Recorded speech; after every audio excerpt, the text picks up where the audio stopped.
Torc, bud.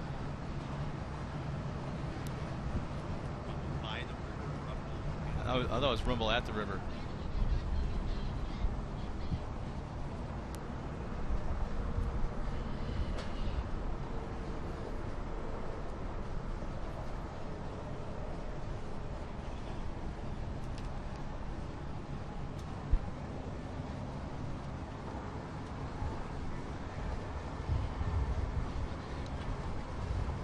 Beautiful sight. Oh, we got our lineup right here on the...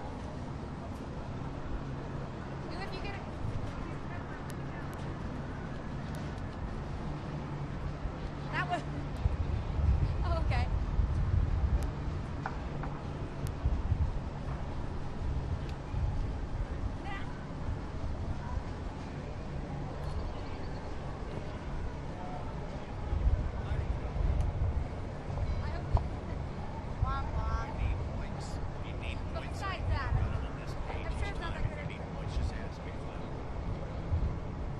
Can you see? Oh, yeah, lighting.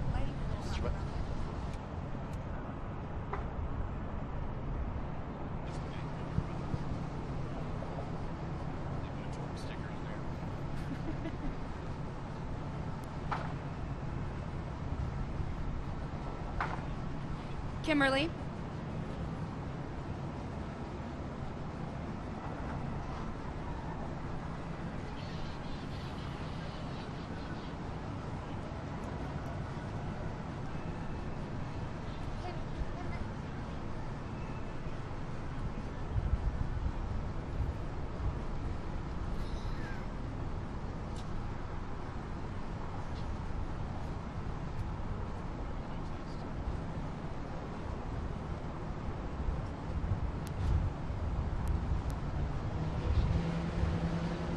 Welcome everyone to Torc, the Off-Road Championship presented by Amsoil. This is the Rumble at the River. My name is Robbie Floyd.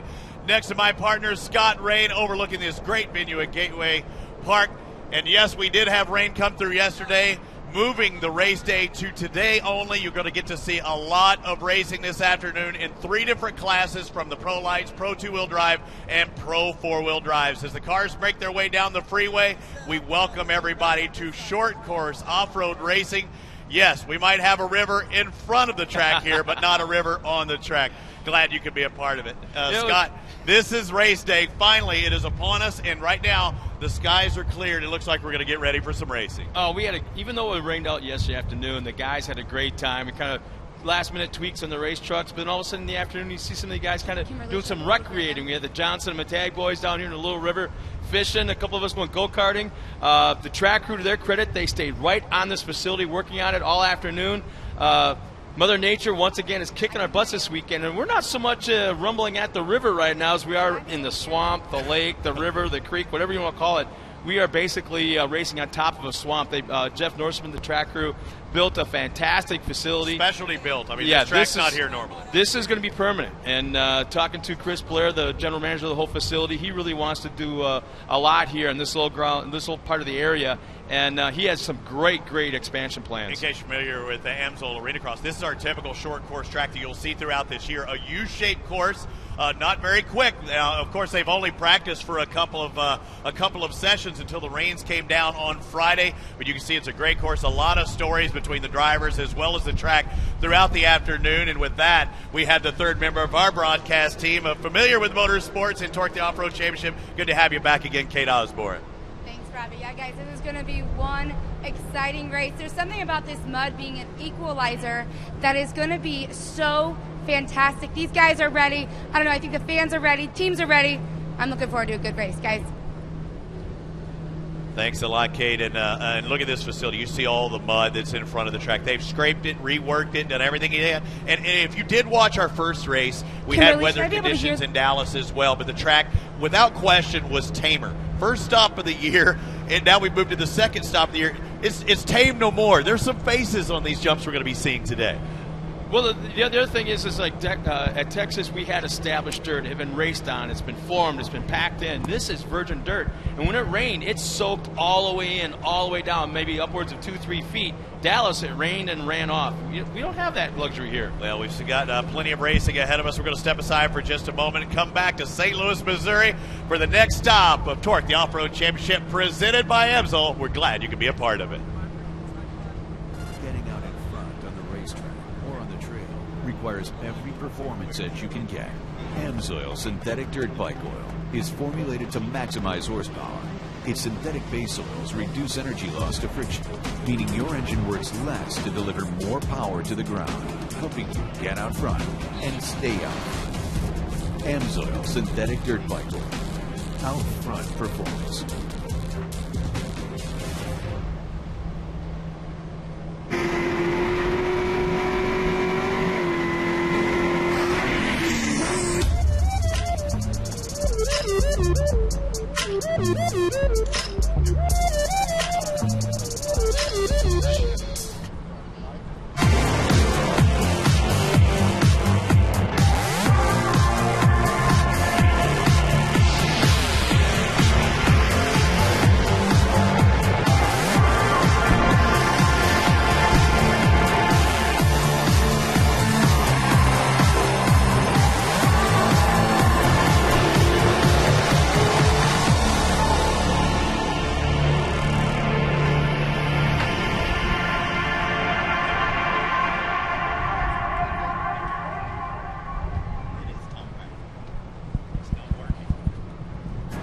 Acceleration is a beautiful thing. Pedal down, pulse up. And nothing feeds your engine what it craves like a K&N Performance air intake system.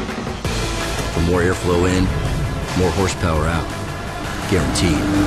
Pushing you even closer to that blurry line between kick-ass and whiplash.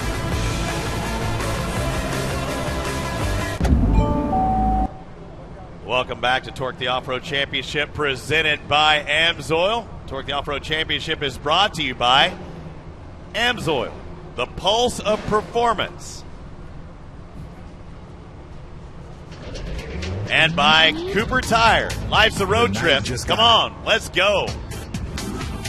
White hot. Roll with the whitest, most stylish light. And by Pep Boys.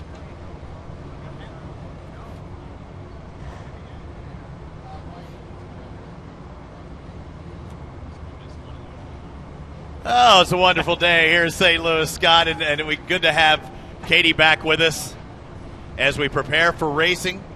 We'd like to welcome not only the fans watching around the world at TorcSeries.com, but also the fans here on site. We have a video board that they're able to hear us on site, but they can look to the right and see some of the things that we're talking about during the race. And again, we can only do what we can do as far as Mother Nature's concerned, but you know, everything's taken care of at this point. The track is prepared as much as we can do right now. Hopefully the rain will hold off. We're actually having Mother Nature dry out the track as we speak. We saw this factor in Texas where it came a full-on frog strangler, but then we actually had dust on the track in our first couple of races. It didn't take long at all. It didn't take long at all. Yeah, exactly. Track conditions, I think, are going to be coming around. We'd like to thank all of our sponsors that help make this event possible, like the people at Amsoil. You know, quality and performance do not have to be expensive. It's breakdowns that cost you real money. Protect your equipment with long-life synthetic oils and fluids from Amsoil, the pulse of performance. Talk to a dealer today or visit amsoil.com. And GoPro, the maker of the world's most versatile camera, enabling people to capture compelling, immersive photo and video content. They're proud to be the official camera sponsor of Torc, the Off-Road Championship. Visit GoPro.com for the latest news and video. And follow all the action to your favorite Cooper Tire driver on Twitter at Team Cooper Tire. Cooper Tire, an official tire sponsor of Torc, the Off-Road Series. Visit CooperTire.com to locate a dealer near you. And did you know that Pep Boys is now the largest speed shop chain in the country? They have over 150 locations around the country with more on the way. Brand racers recognize and trust like K&N, Cooper Tire, and more. Can you hear all me? you have to do is go to petboys.com/speedshop to check out all the speed shop locations nationwide. Proud to be a Torc Series sponsor. And by Borla Exhaust, the performance exhaust that has been a long-time manufacturer of high-quality stainless steel exhausts that smash the competition when it comes to both sound and durability. Stop by the Borla booth in the vendor area to find the perfect note for your vehicle and be sure to enter a chance to win a free exhaust. Borla, building excitement.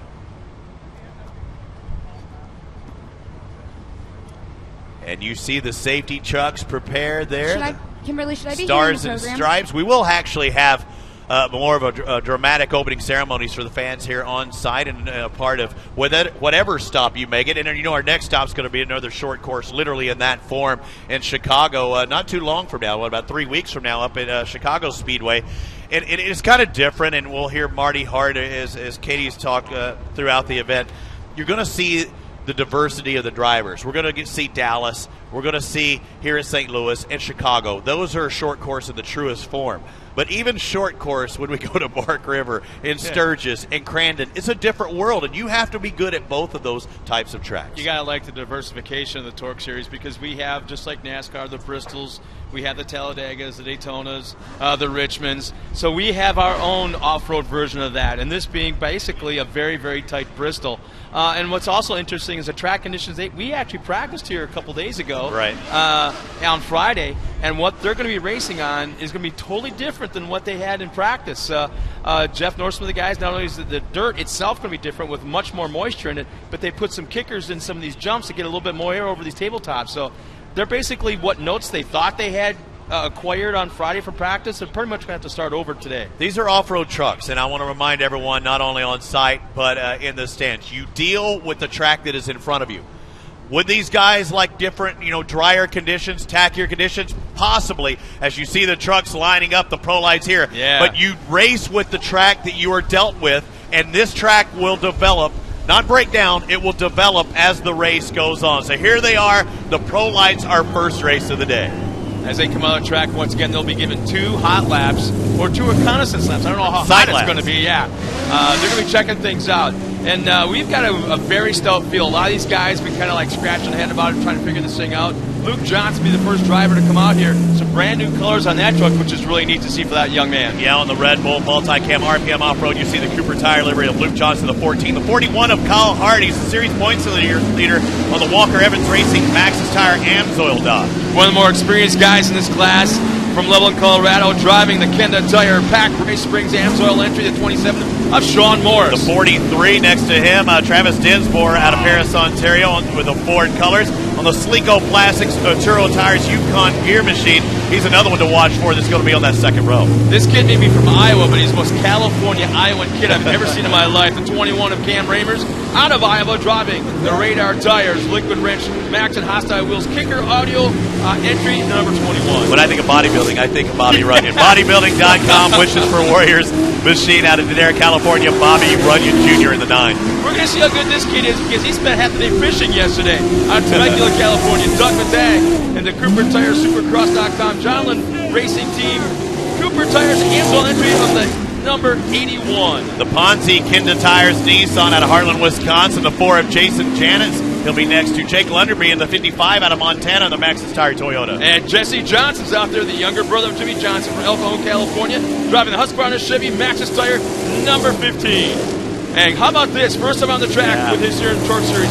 From Crump, Texas, Colton Moore, driving a Canetti Tires, Polaris Razor, Mystic Lubricants, Kicker Audio, Rugged Radios, K9 Fiber Works, number 31, Colton Moore. I'm looking forward to seeing him, as well as Andrew Carlson, another name that we haven't seen in Torque the Off-Road Championship, the 151 out of Big Lake, Minnesota, on the Aturo Tires Nissan, sponsored by Amsoil, Sportech, Best Western, Fox, and MXR Outdoors. And our final ride driver out there out of Sacramento, the number 5 entry, Dodge Awesome Canati Tires, Polaris Razor, Mystic Lubricants, Kicker Audio, Rugged Radios, the number 5 of Travis Rasmussen. Hey, I'd like to welcome a special spectator in the crowd. I heard that she drove 9.5 hours to get here. Brenda, thank you for showing up to Torque the Off-Road Championship presented by Amsoil. I think she's a big Ari fan, but 9.5 hours, that's a long haul to get to your first race of the year, and we're glad to have you a part. Now, if you're driving in it, 9 hours is nothing, but when you're coming to watch, 9.5, that's dedication. Oh, yeah, the closer you get to the racetrack, the further it seems to be away from you, and I think that when you drive that long, that's probably the case. You can see the guys right now getting lined up side by side. We got our Torque Pro 2 two-seater out there. Let's see, is he pacing? Yes, the pace truck. I don't know. They're lined up. I say get out of the way. He's a half lap behind pacing them, or a half lap ahead, however you want to look at it. All right, so it's going to be slippery. No lines have really developed, although you're seeing in the single right-hand turn. I think if you get out of that line, you're going to be in trouble. Yeah, I think the spots we have to keep an eye on are the two back corners in the far left and far right. From what I heard yesterday and the last 2 days, when a little bit of rain, it really soaks up in this corner. It looks like we're going to go green this time by. So vision will probably be a problem. It will definitely be a problem if you're not on that front row. You want clear vision. You want to get out in front. They cannot pass the truck in front of them until that white line, and here we go. The 14 out in front, Luke Johnson, green flag. On the pole, Johnson, but here comes. Let's see, who's that on the outside? Kyle Hart. Kyle Hart still right there on the outside, basically still 2x2 through turn number 2. And I guarantee you Kyle is giving him Kyle is getting a face full of mud. Luke, if I'm in front, I mean, it's like in motocross. I remember trying to drag my toes at times to throw up as much water as I could. That's going to be the case for Luke Johnson. You can't see. If you're racing and you can't see, you're not racing very fast. Now, keep in mind, I believe it's a 15-lap race this is going to be, and the thing is, there's going to be a competition at the halfway point. So who's going to race and try to stay up front? Who's going to buy their time in the middle and actually get that truck? Look at Kyle Hart. Oh, he is Hart's pushing. You know, I think he's got problems. Back at Johnson, he just couldn't see. Does Luke have problems? I mean, he's giving it gas, but Kyle was going fast and Luke was crawling. I think he had some difficulty or something, or he should not have been going that slow. He couldn't get the car to rotate. He's going to the corner pushing. Meanwhile, Kyle Hart had the rotation there, but just had nowhere to go because Luke was in front. He couldn't get the tires to rotate fast enough forward. Yeah, he was definitely looked like a wheelbarrow. Yeah, as this race wears on, you can see there's basically one line to that right-hand infield turn. Sean Morris is in third, and where did Morris start? Morris started in third place, so he's still holding on to his position. He might be another one to look for, because if you see Hart trying to work his way by Johnson taking himself out of that racing line, that means Morris should be set up on that race line, because you don't want to play follow the leader. Yeah, Morris took the outside line. Matag gets around, going into that final corner before the start-finish line. Morris was way out. Would you call it the marbles? I don't know what you call that, but way outside the banking. He loses one spot. Now Matag's going inside. Matag's without question the fastest truck out there and goes from third to first in one turn. One turn without a doubt, and Johnson falls back to second. He may have problems, like you said. Now keep in mind, it's not all vision problems, but the mud gets underneath these trucks and just packs everything, the suspension, the springs, also the steering ram. I mean, these things just get packed with mud, and Johnson may be having steering issues right now. Doug Matag, who's been spending some time in Indonesia doing a lot of racing, actually been dry as of late. Now how about this? Cam Reimers trying the outside of Morris, move up to that 4th spot. Morris, that wily veteran, kind of forced Cam Reimers a little bit too far outside. Cam had to check up, fall back to that 5th spot. As it stands right now, Matag, Hart, Luke Johnson, Sean Morris in 4th, Cam Reimers in 5th, Dinsmore in 6th. Dinsmore's off the track. Dinsmore, yeah, he's still got power. Yeah, he throws in reverse. Maybe just over-rotate a little bit, start going to the infield, not back on the way. He'll lose 2 spots, and we got Johnson getting hot. Oh, yeah, and that would be another problem. You start getting packed up with that mud. The truck does not like to breathe, and it only will last so long at that. Yeah. That's overflow. As long as you see steam, it's a good thing. When you stop that, then you got a problem. Yeah, because usually you have steam when you have water. When you run out of water, it and here he comes. It's a hurt. He's pulling off the track. He's got to go all the way back on the hot pictures. It's very inadvantageous right here for the first set of races. They have to stuff all the way back into the pits to a circle. Probably hose down that radiator. Where I'm not sure exactly where it's located in that truck. Usually in these chassis, we got truck stalled back in the back section. That may bring out a full course if it's blocking the racing line. I can't tell if that's Colton Moore or Travis Rasmussen right now. But if he continues to sell it, if he stays right in that racing line, we may see a yellow flag. Yeah, we got full course yellow right now. There we go. Full course yellow's coming out. So let's pack the field back up. Not what Doug Matag wanted to see before the competition caution. So 4 laps into this race. I think this may be exactly what the guys wanted. The entire field, even Doug Matag. It kind of gives them a chance to probably pull about 5 pounds or 5 buckets of mud off their laps. Now, when you see a full caution, this might give Luke Johnson his lap back. And we'll see if he can get back out there. If he pulls off on that lap, they go back to the last lap, am I correct? And they line them back up. So he may get his lap back if he can get it back out there. Okay, yeah, Jesse's pulling back on the track now. Pace truck hasn't gone by. And that was definitely Coltmore that was having the difficulties there. But he pulled in before the yellow, though. Before the yellow. But you still go back to the last scoreable lap, right? Again, I want to remind everybody, not only on site, but around the world, everything I say is officially unofficial. Yeah, and while we have a moment, too, I also want to thank all our military personnel all across the globe, not only within our national borders, but all around the world that are tuned in watching this. I know a few guys that are, and I want to thank you so much on behalf of the entire staff here with the Torc Series and all our racers for doing what you guys do. Without a doubt, we couldn't be doing this ourselves if it wasn't for our service people. Thank you. Putting themselves in harm's way, and we thank you so much for that. So Matag, Hart, Luke Johnson, I still have him in third. Now look at this. Now look at every single truck going by. Look how much lower the ride height is than at the start of the race. We're talking at least 200 to 300 pounds of mud underneath. Oh, I mean just more than that. Yeah, I mean more than that even. I would think, because if it's that sticky, it's one thing if it's sloppy mud, you know, it'll wash off. But I mean, this is clumpy, heavy. Yeah. Hold on to cling on to everything. Yeah.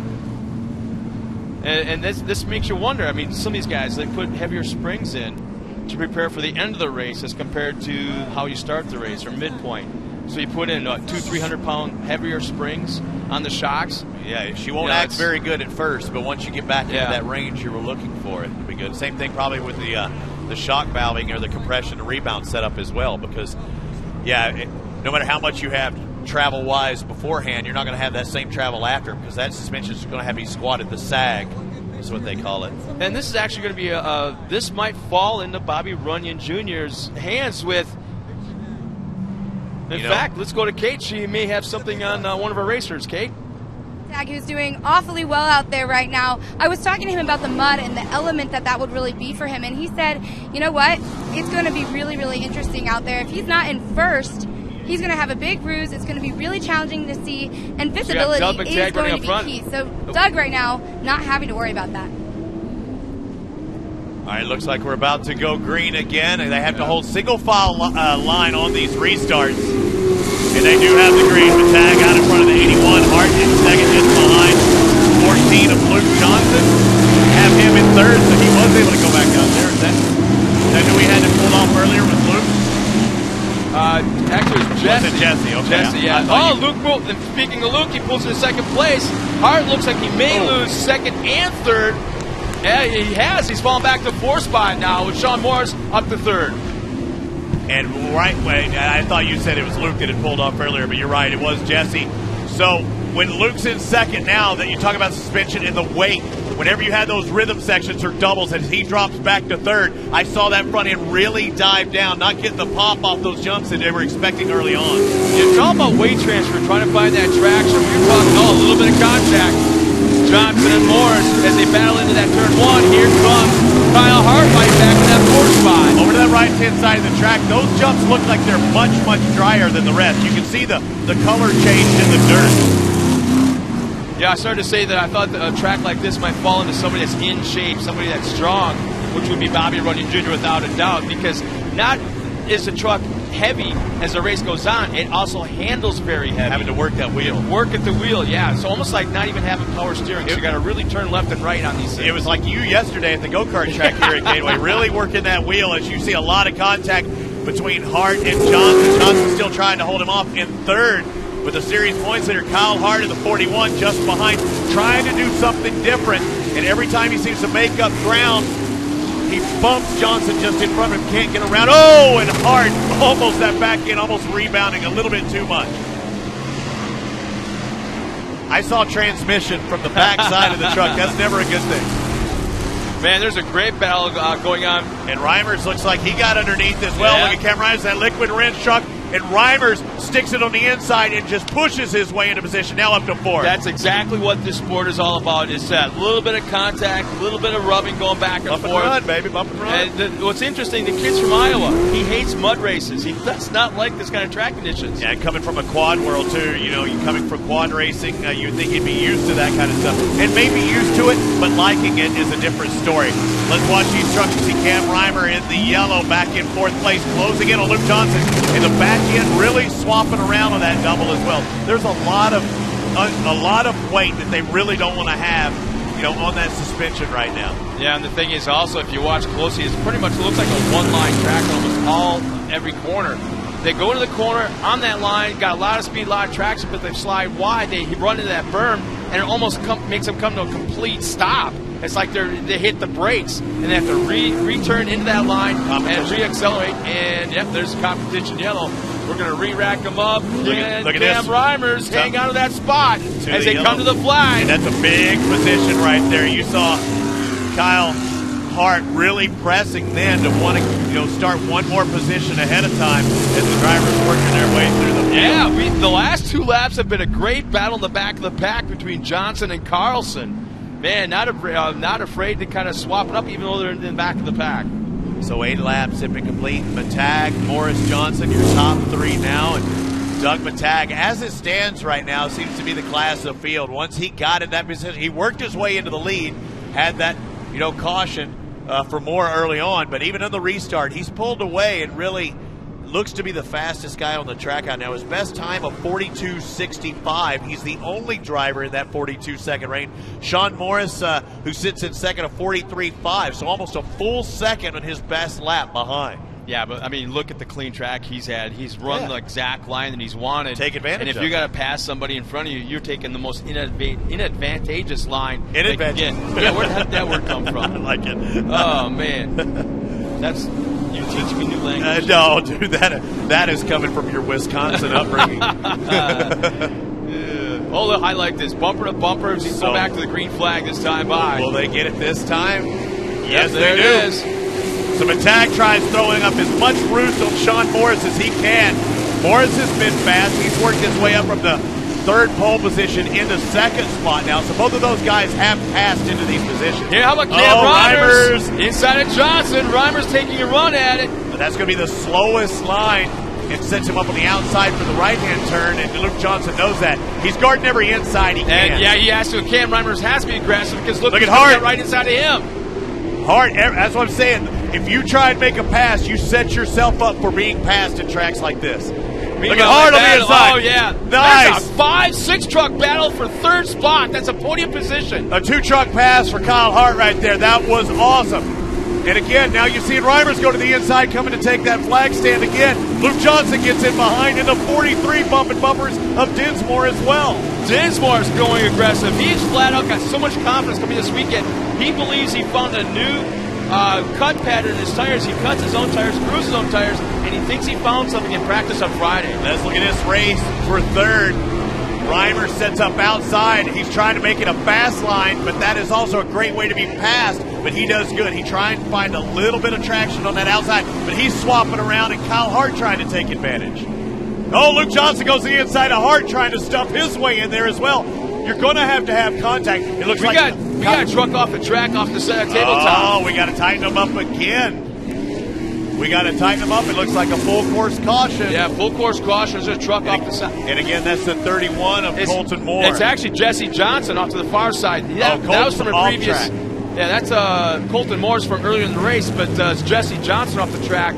You can see just the very top of one of our safety trucks, and there it is on camera now. Yeah, they're trying to see Jesse, get him set up to pull, and I don't think they can pull him straight down that lane. So, yeah, in the interest of safety, they bring out the yellow there, because if he goes off, maybe somebody else will go off again. Yeah, they can't pull him forward as you see him on the camera right now, because if he did pull him forward, well, there'd be a swamp off to the left. And you can't leave a driver there on the outside of a racing line, because that's where usually all the action goes, is to the outside. Well, my question is now, I mean, I didn't see it happen, but was it due to contact that forced him off the track in that location, or do you think it was a previous? There's been contact in this race. I haven't noticed.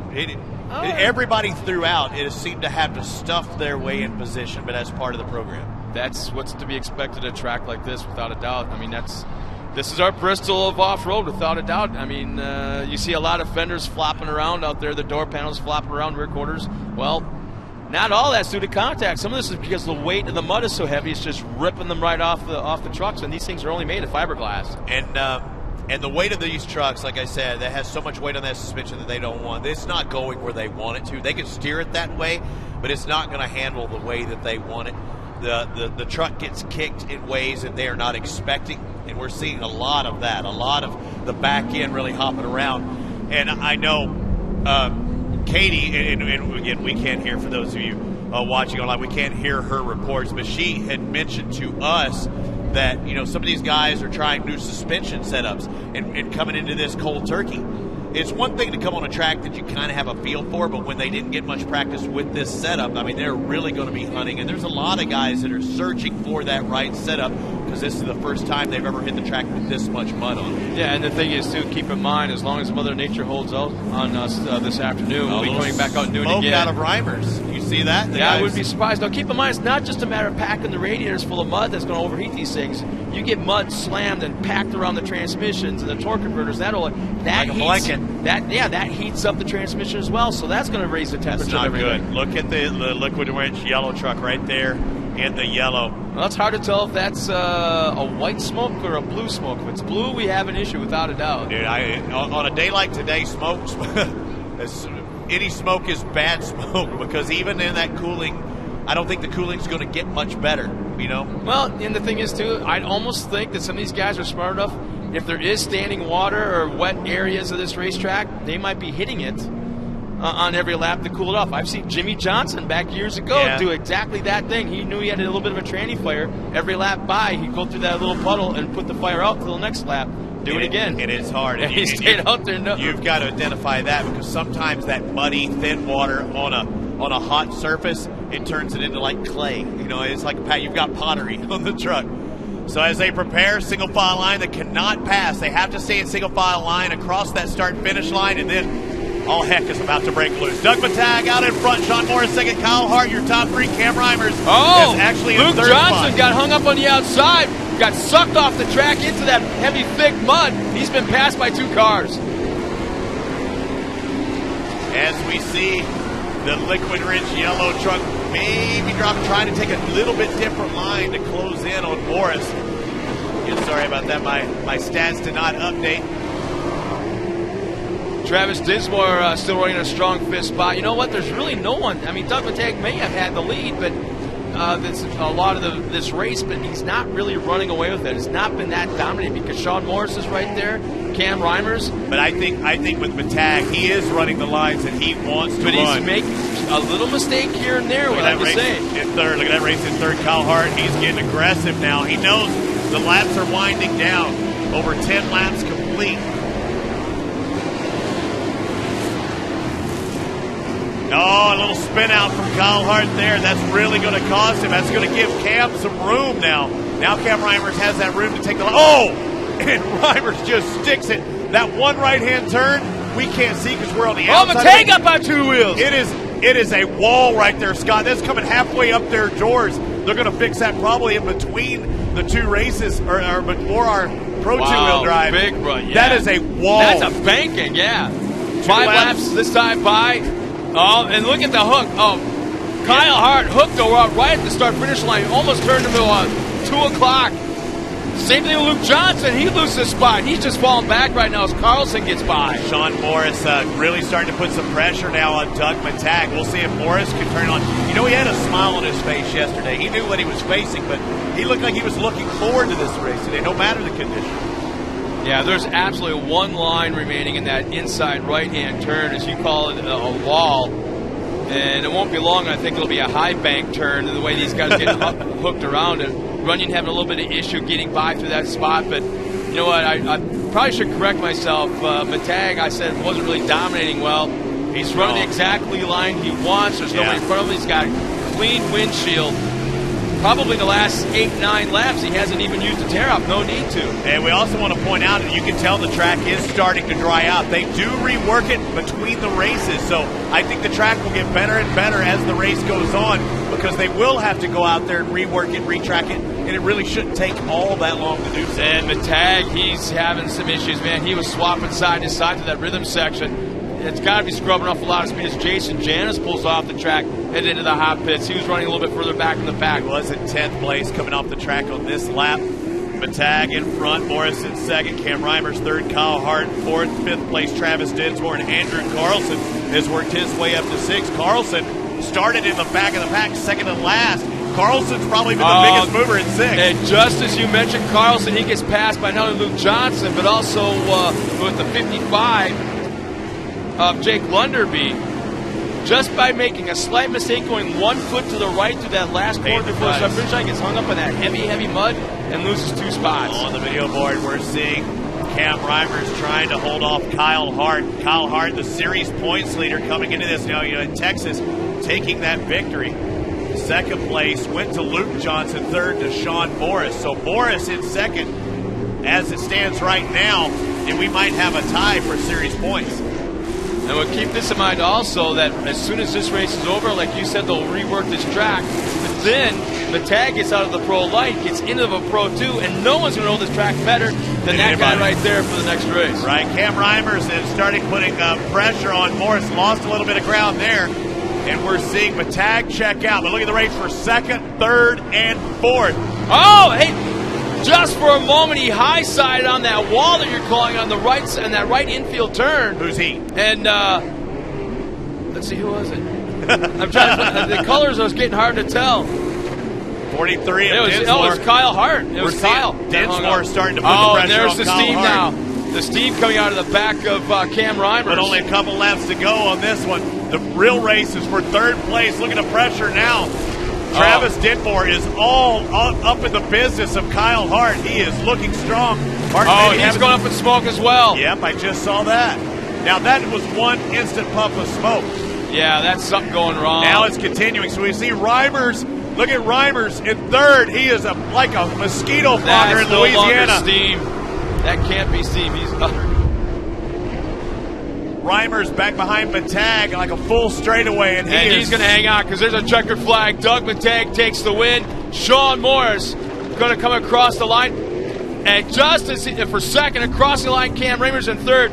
That thing was popping and spitting as he crossed the line. The kid hung on for third. Dude, it looked like a Louisiana mosquito fogger, but how about that race for Doug Matag taking his first win of the year, something we were familiar with seeing him up front last year, and he's picking right back up once again here in St. Louis. So the pro lights are done for our first race of the day. We're going to get to hear from our leaders, our winners here in just a moment. They're going to do some track prep, and when we come back here in just a moment, we'll have the pro two-wheel drive this afternoon.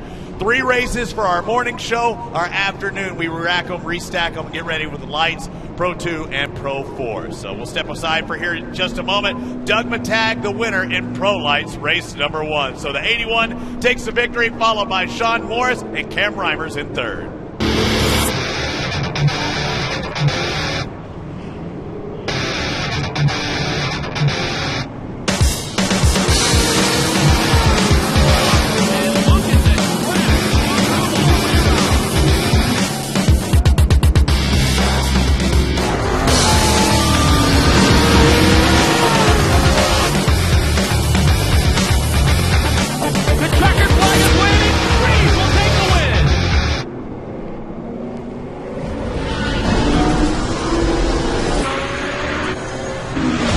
I'm professional drifter Ryan Torc, and I use VP fuels.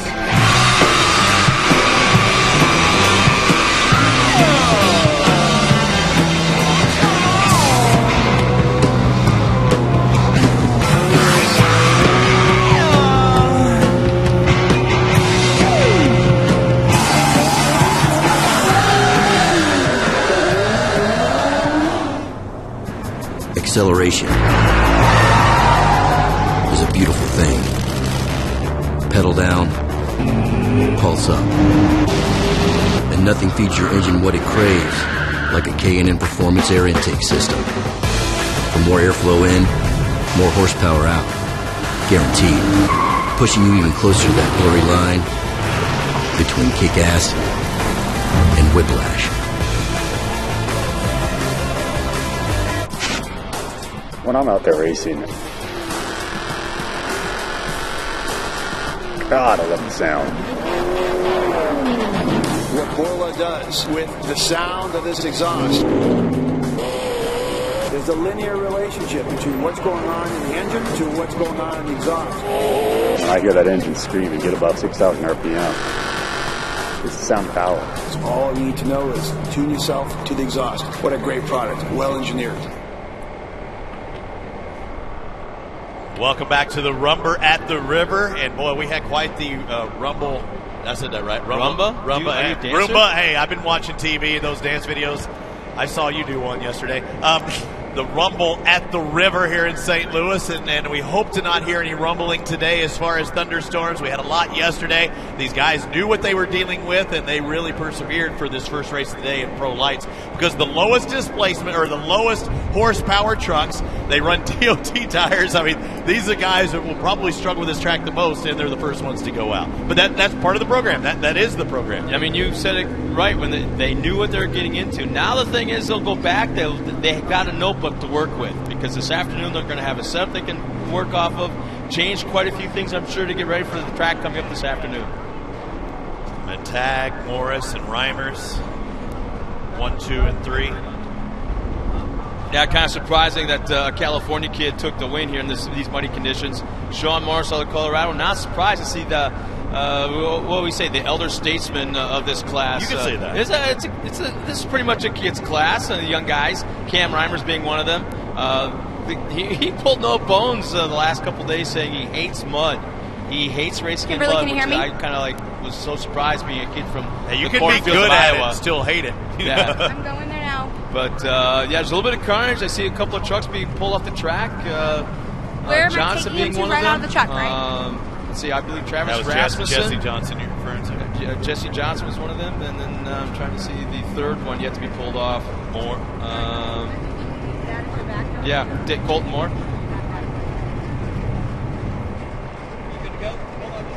Are we good?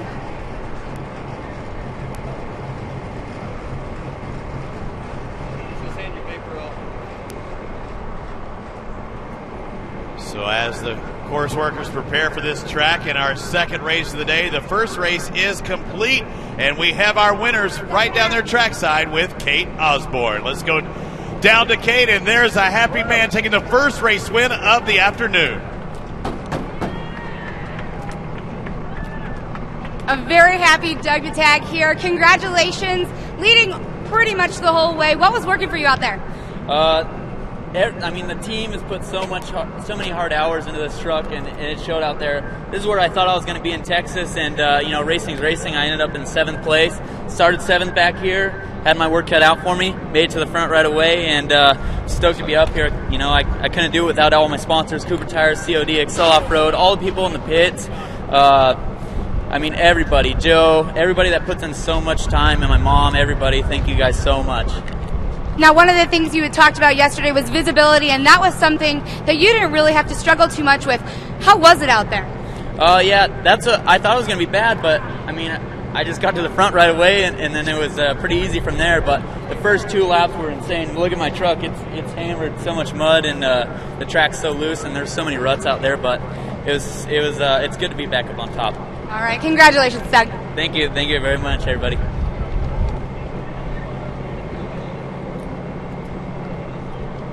How funny is that? He said, I thought the mud was going to be bad. I thought vision was going to be a problem, but, it really wasn't that bad. Yeah, because you were out front. Nobody was roosting you. Yeah, big smile on his face. Ask everyone else how the vision was. I bet you they'll have a different story than Mr. Matag. I can promise you that will be the case. Oh, God. That was, I thought vision was going to be a problem. I thought it would. No, not when you're out in front. Yeah, not coming to lap drivers. I was actually pretty surprised to see how much if these guys got out of line towards the outside, this heavy mud would slow them down. Just screwed up their momentum. Whatever they had to pull back into the line and then re-accelerate almost like a drag strip and get back going again. So you see the course workers as we're looking live online down to the victory podium, but they are doing the preparation of the track. And I said this guy had a smile on his face yesterday. He knew what he was getting into, but Sean Morris probably has an even bigger smile on his face today after finishing second in the first race of the afternoon. Let's go down to Kate. A big smile here for Sean Morris. You're moving on up the podium here. Second place, third from Texas. How excited are you? Oh man, that was awesome. What a battle out there. All you had to do is just try to get up in there and just stay behind him and see if you can make a mistake. And a couple times I got up underneath him. I just couldn't get it. He pulled away from me. But man, it's great to go from second to third. Move up in the point standings. That's what it's all about. Here for the championship this year, buddy. Sean, you also were talking to me yesterday about the fact that you have to prepare your truck for this kind of mud, this kind of dirt, this kind of sand. What'd you do? Well, we had drivers meeting at 9 o'clock, and I called and made the call, and they were changing the gear at, it was about 9:30 they were changing the gear. So we got the gear in 15 minutes. We made a big change. We just felt that it was going to help, and it definitely helped. I could feel the power, what that gear change we did.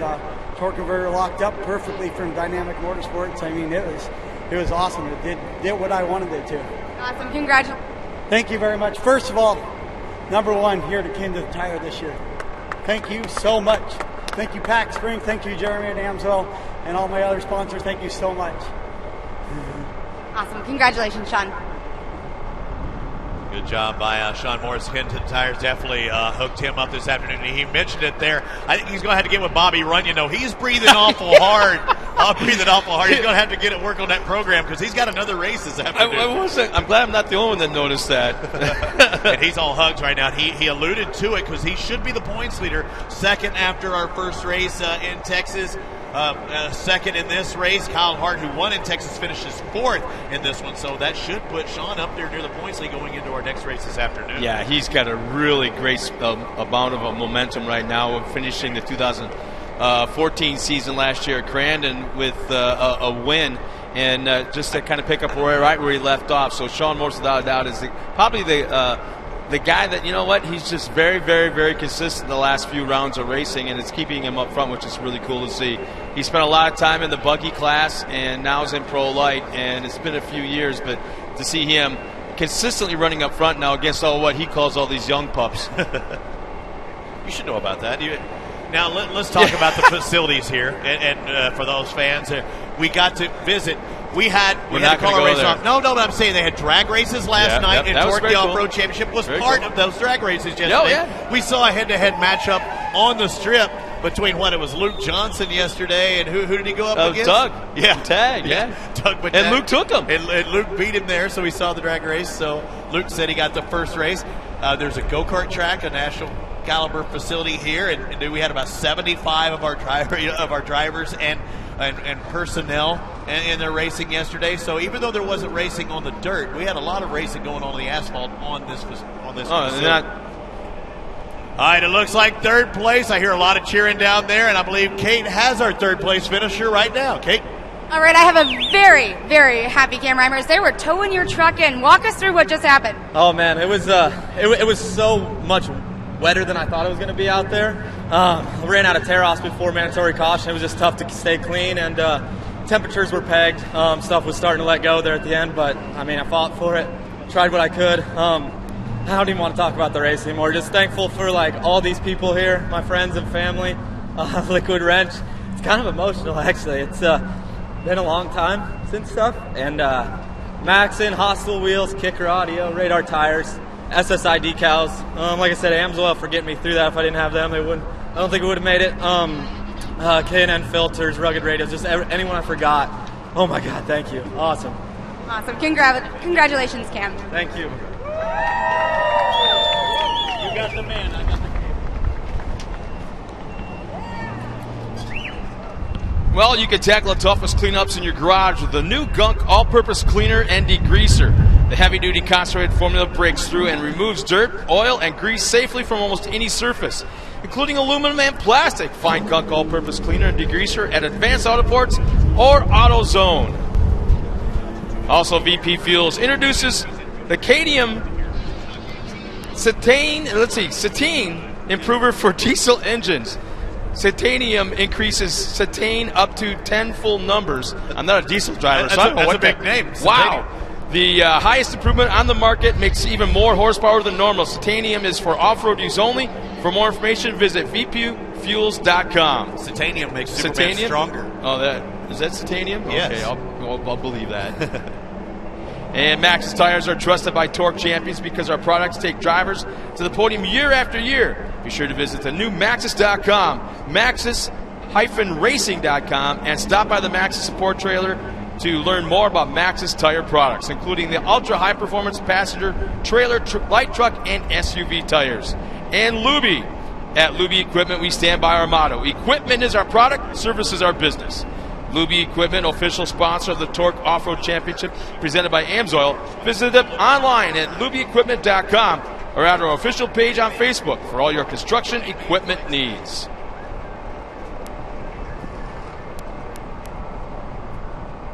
Actually, see the track preparation. Looking pretty nice, huh?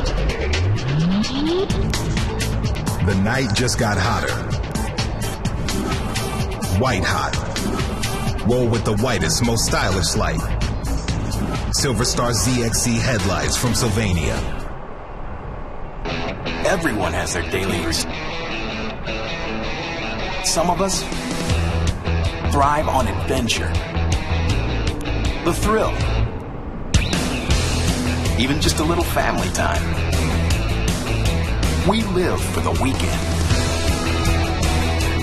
Whatever your passion, Kenda Tires is there for you. Kenda Tires, designed for your journey. We had these torrential downpours, and these trucks are not designed to have another 2,000 pounds of mud put on them. And then you pack the radiators tight. The tranny gauge, the water gauge, oil gauge, everything's pegged. The AMSOIL product came through for us and kept the rear end, the transmission, and the engine all running fine. And I tell you what, we were ready to go for the next day and pretty proud of it.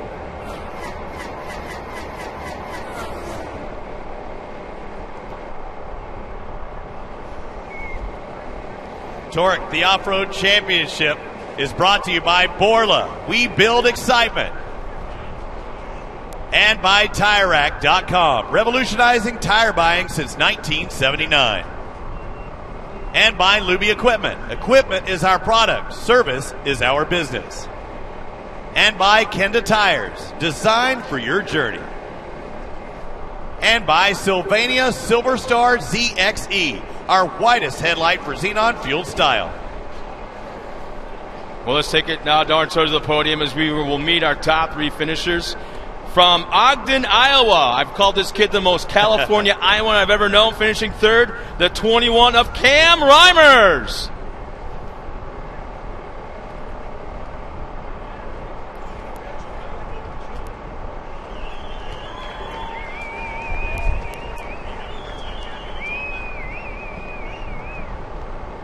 Our next driver to come up to the podium, we call him the Elder Statesman. He may be unofficially our current points leader from Loveland, Colorado. The Kenda Tire number 27, Sean Morris.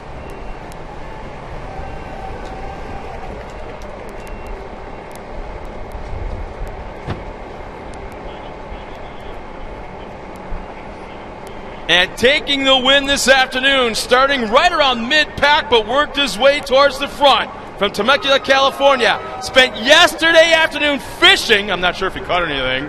The 81 of Doug Matag.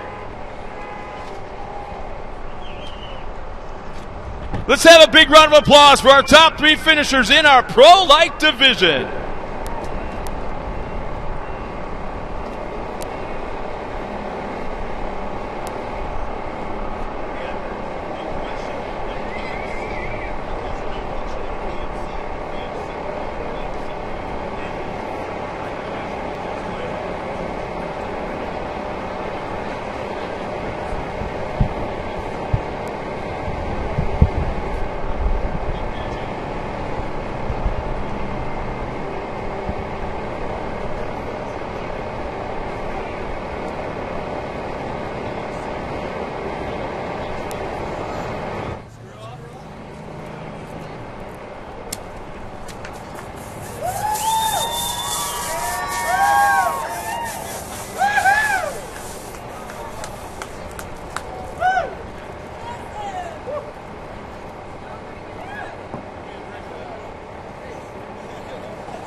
Give it up for the official lighting sponsor of Torc, ZXE headlights from Sylvania.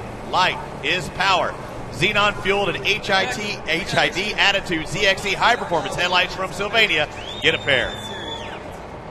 When those rusty nuts, bolts, and locks won't budge, grab a can of liquid wrench penetrating oil. The fast-acting formula dissolves rust and cuts through the grease to free up your stubborn problems. Plus, it's safe on painted surfaces. Liquid wrench penetrating oil for your toughest jobs. Make it move. And I'd like to thank the people at KMC Wheels. If you want to go big, go KMC, an official sponsor of Torc, the Off-Road Championship presented by AMSOIL. And horsepower isn't just for NASCAR, it's for your car. It's for off-road and the on-ramp. When you need it, when you're drifting, you want it when you're passing, get more of it with K&N High-Flow Air Filter, designed to increase horsepower with up to 50% more airflow. Because whether your green light flashes on the strip or the street, everyone loves that fast car smell. So they're preparing the track. We've got one.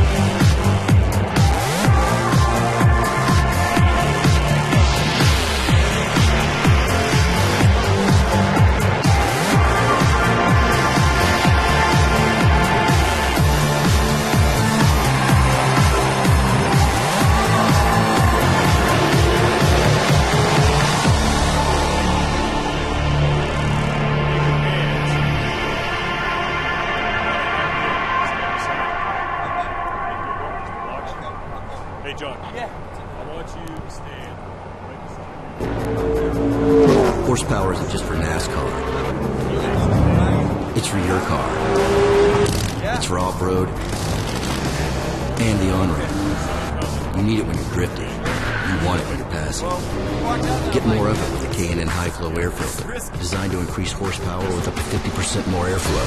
Because whether your green light flashes here or here, everyone loves that fast car smell. You earning it, man.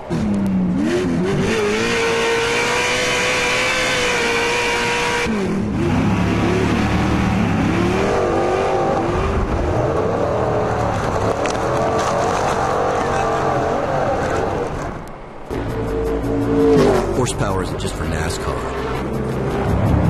It's for your car. It's for off-road and the on-ramp. You need it when you're drifting. You want it when you're passing. Get more of it with the K&N High-Flow Air Filter, designed to increase horsepower with up to 50% more airflow. Because whether your green light flashes here or here, everyone loves that fast car smell. Torc, the Off-Road Championship, is brought to you by Gunk, makers of the toughest cleaners and degreasers on the planet. And by Maxxis Tires, we know dirt. And by VP Racing Fuels, our passion is your performance. And by K&N, celebrating the right foot since 1969.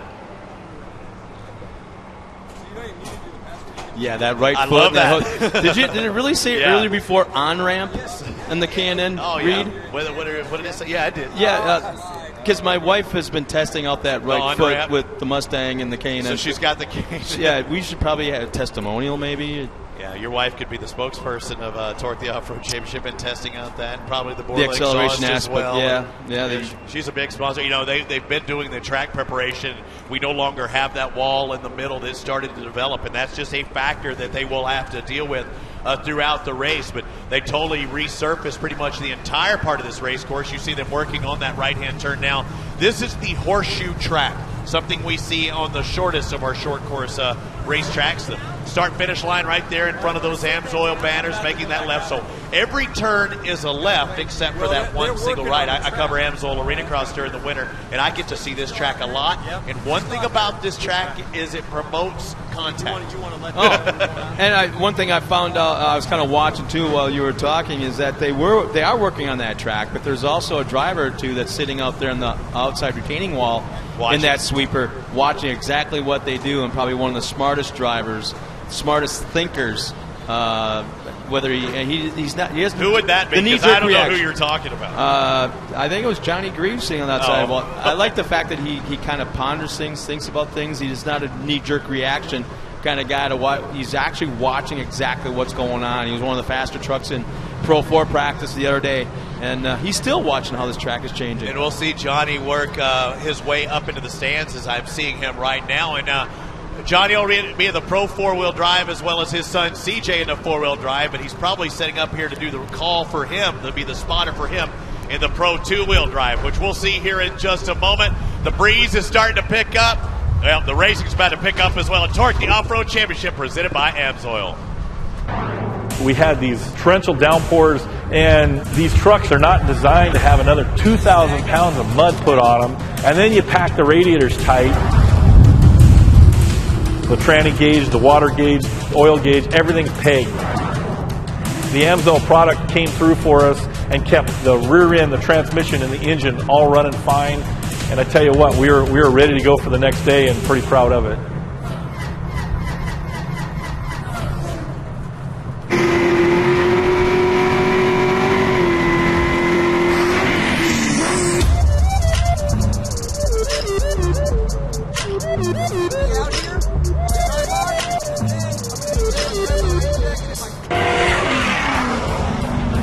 Whether you're a professional driver tearing up the hot mud of the track, or a daily driver hitting the cool city streets at night, we built the tire for both of you. At Atturo Tires, we believe great tires do not have to cost a great deal of money. A proven winner, a tire able to handle anything you throw at it on the street or trail. An Atturo Tire, performance within reach. The rumble at the river about to begin once again. We bump up the horsepower. It's still two-wheel drive, but these boys are about to scream here in St. Louis. Robbie Floyd, Scott Ray, Kate Osborne with you here as they finish the track preparation, and I hear them fire up just behind me. It's the Pro two-wheel drive. I love that sound right when they first fire up, when they get these things warmed up to race temperatures. It's kind of neat as we're virtually right on the highway, within about 30 yards of the highway, and we got cars much like Lancaster, California years ago, parked on the side of the highway watching the racing going on. Won't be long, we'll probably have some... or Prim last year. Yeah, or Prim last year. Never mind, that was traffic going back to L.A. But, no, this is one of the prettiest sounds I ever hear. When they fire up 900 horsepower in each individual race truck and start warming up, I love that sound. Yes, if you think back at Dallas, who was the fastest? It was C.J. Greaves. Keegan Kincaid was strong in the Pro 2. This year, Marty Hart finished third. Ari Lyondike Jr. in fourth. Nick Tyree was fifth. Matag, who we saw, just finished that Pro Lights win there. Matag finished sixth in Dallas. Brad Lovell, he had his troubles. He's trying to get things sorted there this year in the Pro two-wheel drive because he didn't start the season off the way he wanted. He's looking for some redemption in St. Louis. I'm kind of anxious too to see how our newcomer Tony Miguez gets on there. Absolutely, he's great attitude. I'm going to kind of say he's like one of the mudders. I mean, he's from Alabama, so you can't tell me he doesn't have any experience running through a couple of swamps there. So all left-hand turns though, all left-hand turns on a dirt track in the mini sprint. So yeah, what a great group of people. I mean, such a cool addition to the series, having that family on board. Rusty's Off-Road Performance Products, Rusty's Impact, is doing and good. Mastercraft. He's got a nice setup back here on the back. You've been bragging about that? Yeah, wow. Man, I can't believe it. Impact and Mastercraft Safety, one of his sponsors. Robbie Pierce is here hanging out with them. Yeah, you see the lineup here as they prepare for the Pro two-wheel drive. I don't know if I have the right setup because it looks like they're lined up a little different than what we prepare. So you see the USAC crew lining them up as they make their way onto the track. Again, a reconnaissance lap or a sight lap, if you will. They'll get one full lap and should get actually 2 laps here in St. Louis.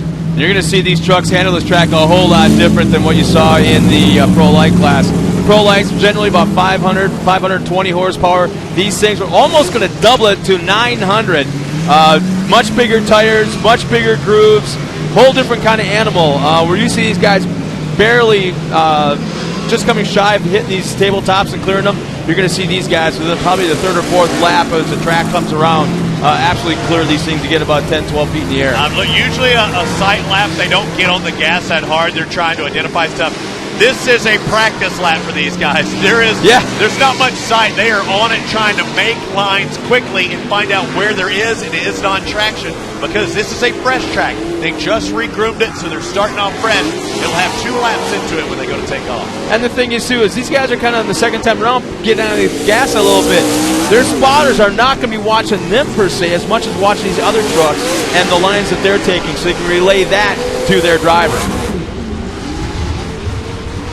That's absolutely true. So the track is starting to dry out. It is still wet, but the lines, there are no lines. And yep, I'm seeing Matag right now maybe go a little bit farther wide than he would have in that pro light. He's testing it.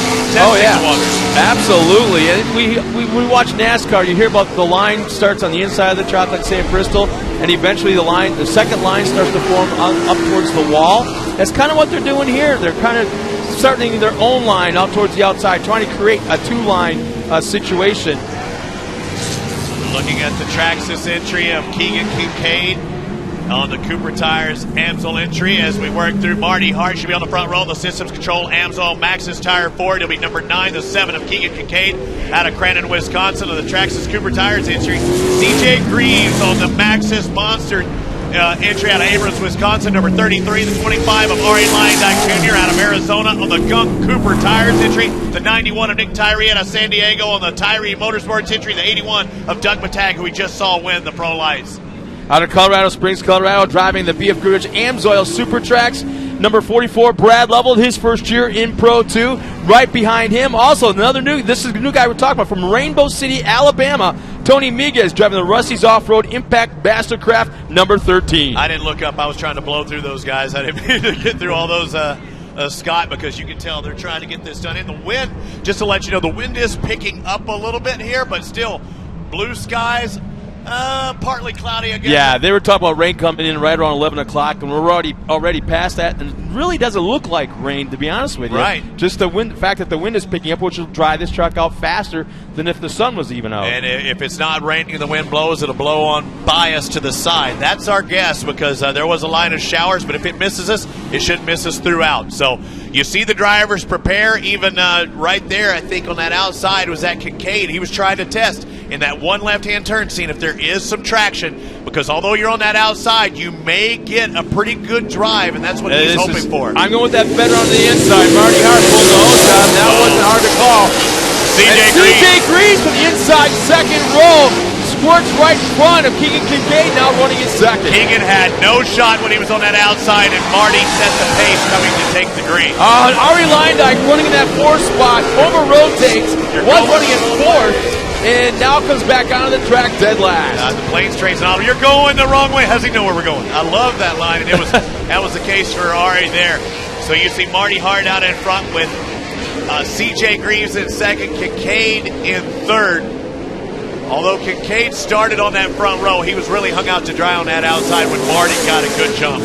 Yeah, and you can see as fast, when the Pro Lights are out here, they're moving that berm to the outside a little bit at a time. You're going to see it happen with the Pro 2s, but a lot faster.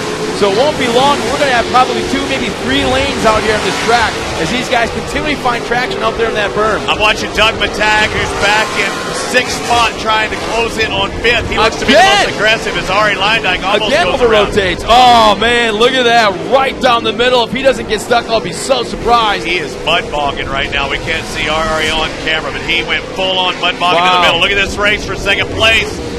He can't go to the inside. He's got a good position and takes over position. And Marty Hart, here comes, now watch CJ try to duck the inside. There it is. Crossover, nice. Yeah, outside entrance to the corner, inside exit. CJ will retake the spot, and now he's going to brake check through the corner as we got Rusty Miguez over-rotated in the, the final turn of that far back corner. The top of his truck looks awful smushed. Did he roll that thing, or is he just closed down that much? There's a big tire marker. Inside tire marker right there. He may have bounced off of that and rolled it over. Yeah, they're having to hold it for a second. You see just to the left of our camera here, just to the left is Tony Miguez, who come for the mini sprints, and it looks like his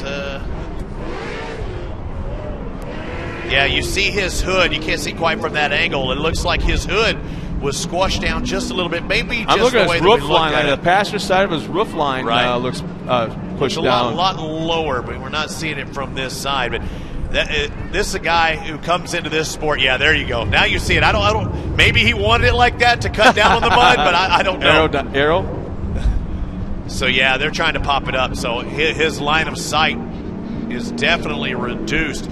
Coming from the mini sprints, and yeah, they pop it back up. The dude has the best attitude of anybody I've seen. He's coming out. I said, "What are your goals?" He said, "Man, just to have fun and to make it around here." I think he's trying to fire the thing back up. Absolutely. Just the track crew gave him a little bit of help so he could see, and he's fired back up and coming back out onto the track. Yeah, it looks like the roof part, it looks like it did break, and that helped collapse the front of it there. But what caused that? The whole right side of that truck's actually I'll put money on he jumped the inside of one of those tire markers and just helped himself Everything over. shifted. Yeah.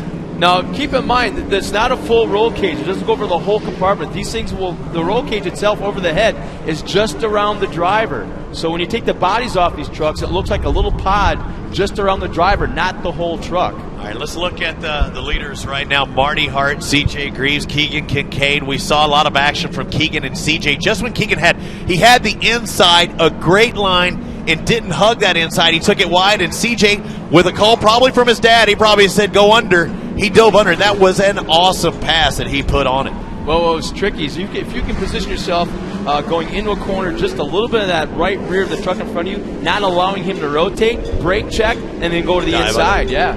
But having the room to do it in that turn, I mean, it takes some forethought and some excellent racing. Here we go. Looking for the green flag. We're at Pro Lights, a few laps into this race. Nice jump. Big time roof being kicked out by Marty Hart.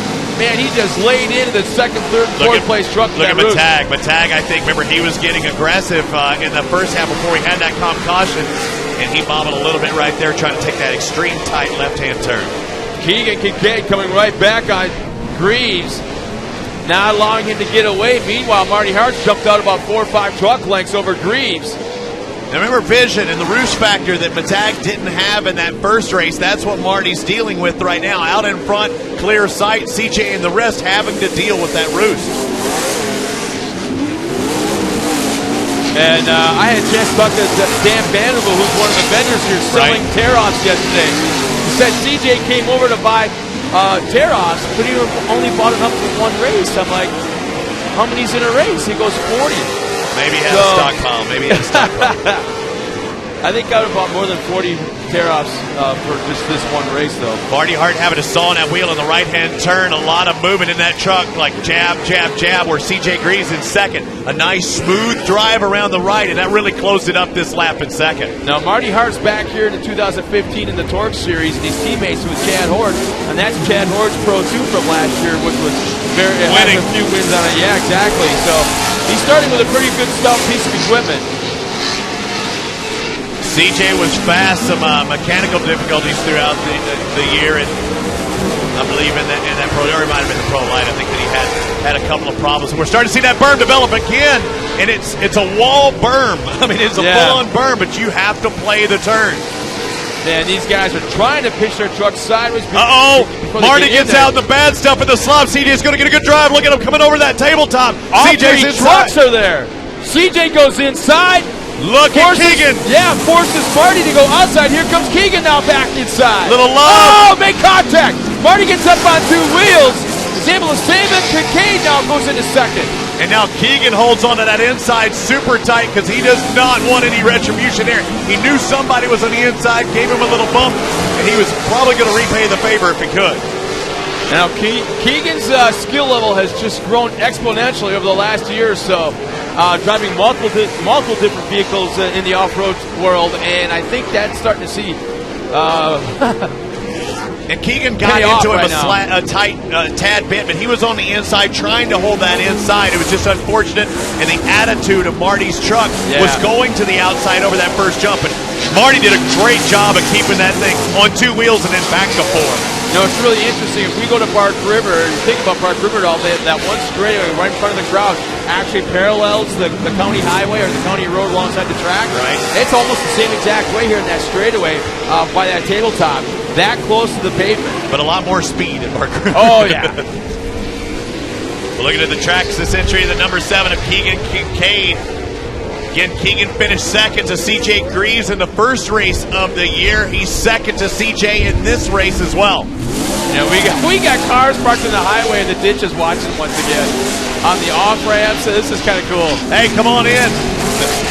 Look at, hey, we have a good crowd for a race that wasn't supposed to happen this morning. Yeah. So, and we're in the belt buckle of the Bible Belt too, so this is kind of cool to see. C.J. Greaves not quite as dominant as I expected him to be, running up front with a clean air, because Keegan Kincaid is actually gaining on Greaves right now. do you do anything? You don't want to push it too. It's hard on the equipment. You do just enough to keep it out on front. And what's the worst thing can happen? You just roost the guy in second a little bit more. I want that guy in second to be closer to me. I want to pack his radiator. And I want his vision to be a problem as the competition caution comes out at the halfway point. So I think that may have been planned.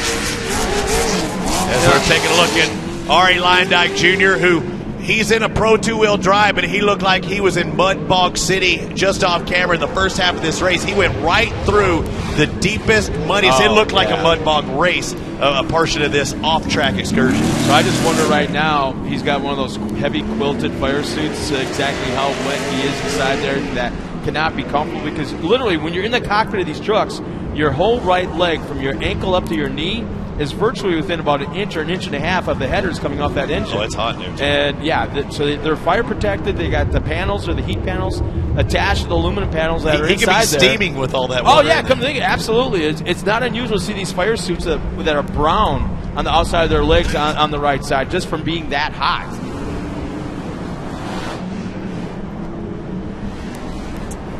As we look at the drivers line up and they prepare, I see the green flag in our starters' hands. And the leader starts that group. And yeah, you see the good shot of those orange cones on the inside. Anywhere from that first to the second cone, our leader starts it. CJ jumps it, he takes care of it, and gets a nice little run. About 2, maybe 3 truck lengths over Keegan Kincaid.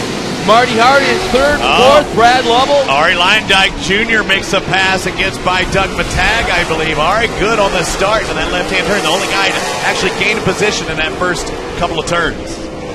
That's kind of where you got to do it. I mean, that's when you're closer to your competition than any other part of the race. Brad Lovell just in front of him. But CJ leads Keegan, who's just ahead of Marty Hart in third.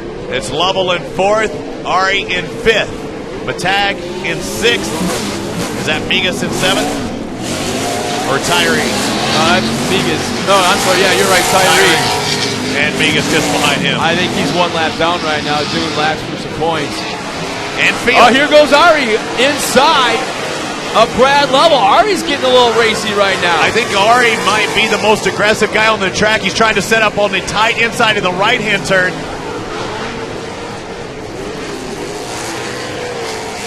He's already the top 5 right now, so Ari's getting a little racy right now. Brad Lovell, one little mistake by Lovell. There he goes to the outside. They're side by side in that final corner before the tabletop. Good race for second and third. Good race for fourth and fifth. CJ's checking out. Now look at Keegan with all that pressure from Marty. There it is. How about Ari Lyndike going inside of Brad Lovell? They're still side by side to turn number 3. Ari's the fastest mover upper. Marty closed in that last lap on Keegan Kincaid. You see the gunk entry back there in fourth. Ari's definitely the most aggressive on this half of the race. He's trying to move himself into podium position. He finished fourth in Texas. He's in fourth now. You know, Kay was talking to him quite a bit yesterday about his different setups in his race truck. Yeah, so there's your new suspension guy. He went to Bill dividends. Steins. He got a new sponsor at Bill Steins, but when you throw new suspension on and don't get practice, it's a big guesswork. And right now, Tony Migas is stuck in the middle of the right-hander, but it looks like he got things corrected. I thought we were going to have another full-course caution for a moment. Look at this race for second between Keegan Kincaid in the 7, Marty Hart just behind in the 15. Second and third right now, because they are almost a full straightaway, short straightaway behind C.J. Greaves. Oh, Doug Matag over rotates. Brad Lovell gets by, so Brad now moves into that, 5th spot. Meanwhile, C.J. Greaves about a 15 truck length lead over Kincaid. And the more that Kincaid and Marty Hart battle, the cleaner the track for CJ Grease. And meanwhile, also, the better for Ari Leyendijk to reel in second and third. Ari's come from IndyCars and Indy Lights. He's won an Indy Lights race before, but he's been around the Indianapolis 500. You have to identify different lines. He has nobody really directly in front of him, and I think he's looking and searching for new lines, and he looks like he might be finding a few places that are quicker than some of the other guys. Right now, lap traffic, our leader's going by Tony Migas in a really ugly spot, which they lost a little bit of gap to Ari Leyendijk. Ari Leyendijk now coming up on lap traffic. It's going to be a clean shot for him, so he may have made up a little bit of ground on that last half of lap. I think he's definitely quicker, but he has to get by Migas here because he has Kincaid, Kincaid as well as Hart. Hart's the next one in front of him, probably about 5 seconds in front. Yeah, Kincaid has pulled away from Marty Hart now about 5 truck lengths. And there's the gunk entry of Ari Leyendijk Jr. That restart, he's gotten by a couple of drivers. We saw him get by Doug Matag. He also made his way by Brad Lovell. So he's been the most aggressive this second half. And you see how deep on camera, how deep that right-hand turn is coming halfway up the truck body. That is a big berm. Yeah, that's almost to the bottom of the windowsill. So that gives you a pretty good indication. And that's just attributed to the fact that this is fresh dirt. It's never been raced on before. Hasn't been worked in, hasn't been packed down, hasn't been raced on. So and they'll try and rework it. Yeah. And they'll rework it again. Yeah, our top, actually our entire field's gapped out pretty good right now. CJ Greaves about a 20 truck length lead over Keegan Kincaid, who's got about 5 truck lengths over Marty Hart. So our top 3 are starting to pull away. It looked like Ari Leyendijk had a shot at a final podium spot just a few laps ago as the rest are pulling away. White flag is coming up for CJ Greaves. CJ goes by. In the first couple of races last year, 3 out of the first 4 races, he had victories. He won in Dallas. Right now he's out in front trying to go back-to-back. He won 3 in a row to start the season last year after a 10th in the first race. Now you look at a track like this and you see these trucks just bouncing around and beating up all this equipment, they're beating up the drivers. How much do you think that these guys are feeling, getting tired? I mean, they got to be getting wore out. They're definitely sawing on the wheel, especially after a little practice at the go-kart track yesterday. But we're on the white flag lap for all but one driver as the Black Monster Energy comes across the front straightaway and takes his second victory of the year. The Toyota of CJ Greaves, the 33, taking the win in the Pro 2-wheel drive. Second place going to Keegan Kincaid on that Traxxas 7, Marty Hart, and the AMSOIL 15 in third. There's your podium finishers. And the guy on the move, the gunk entry, the gunk 25 of Ari Leyendijk Jr., definitely our biggest mover of the afternoon, Ari Leyendijk Jr., and he's going to go back there and probably spray some liquid wrench all over the top there, maybe some engine degreaser from gunk, and get ready for the second race a little bit later on. So 2 races down in our morning program. Don't go anywhere. We have the Pro 4-wheel drives coming up next. We'll also hear from our winners right after this.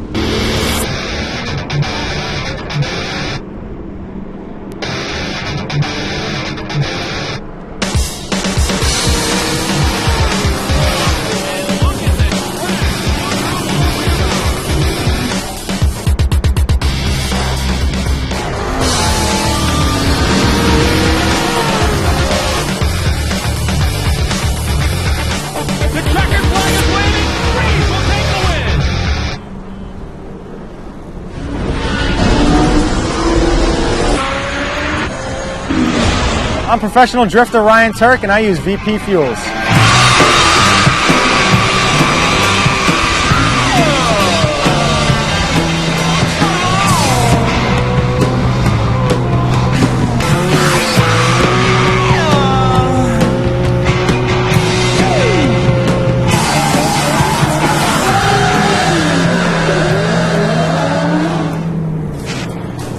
When I'm out there racing, God, I love the sound. With the sound of this exhaust, there's a linear relationship between what's going on in the engine and what's going on in the exhaust. When I hear that engine scream and get above 6,000 RPM, it's the sound of power. So all you need to know is tune yourself to the exhaust. What a great product, well engineered. Torc, the Off-Road Championship is brought to you by Liquid Wrench Penetrating Oil. Dissolves rust and unsticks the toughest nuts and bolts. And by Ide Industries, professional race canopies and hospitality tents. And by Aturo Tires, performance within reach. And by Motor Medic, maximize your vehicle's performance and long live your ride.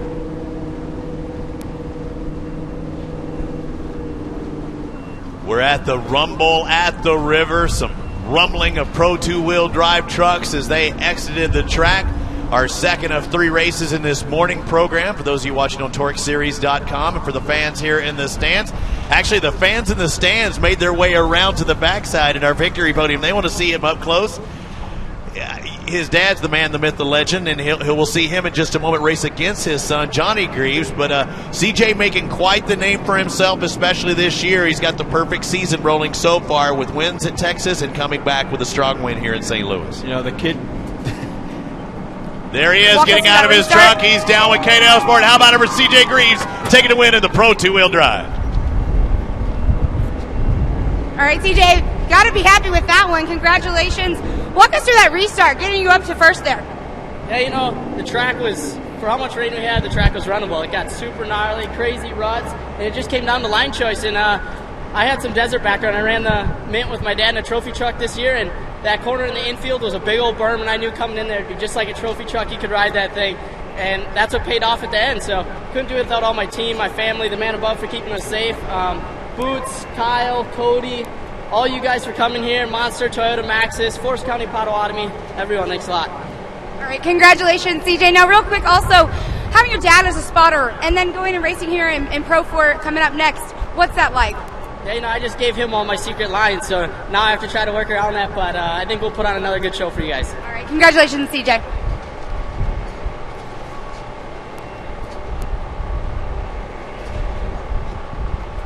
It's cool with CJ there, and he talked about that berm and that right-hand turn. And, you know, it comes from a motocross background. He was a Kawasaki Team Green rider, and I promise you, most motocross riders, even if you're in cars or trucks, when you hit a berm, there's one thing you do. Do you know what that is?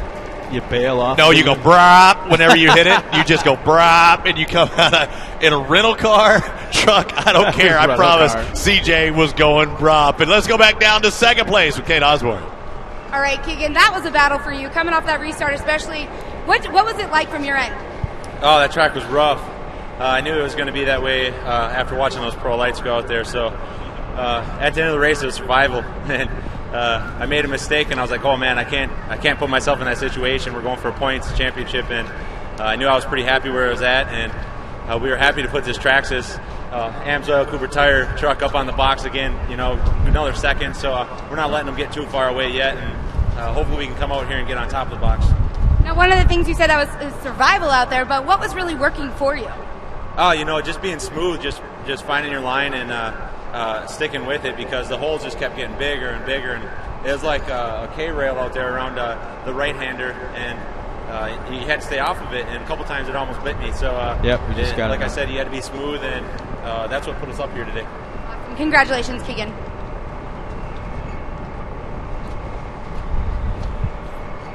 You see a smile on Keegan's face, and he's happy about the Pro 2, but the one story we didn't really talk about is the disappointment in him. He was the one guy that really wanted to race the most out of that Traxxas camp, because Mark Jenkins was not with us. Oh, excuse me. Mike Jenkins is not with us yesterday. Sorry about that. And Mike's going, come on, man. It was me. We just talked earlier. Mike wasn't with us yesterday, so he said Keegan was going to be able to drive his Pro 4-wheel drive, so we get to see his debut.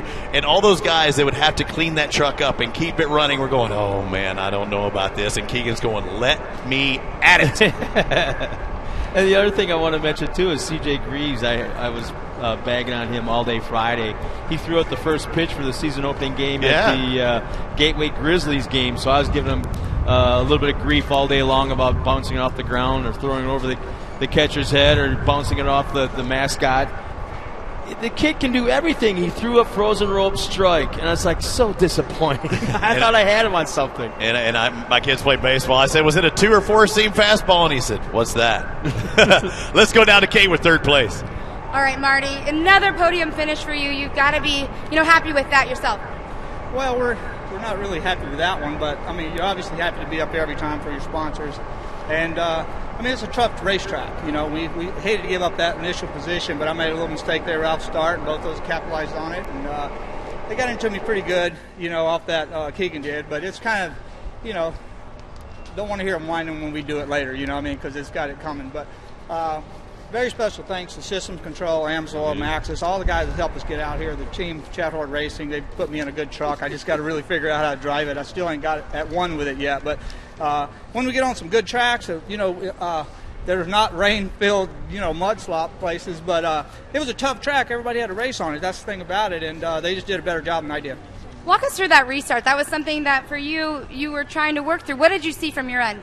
Well, it was just, you know, I hit that one hole and it pushed me into the fluff, and that was all it took, you know. And so it was just, it's ever who made the least amount of mistakes, you know, and obviously I'm the third least amount. So they did a good job, and hopefully we'll get back on them this evening and put it on them.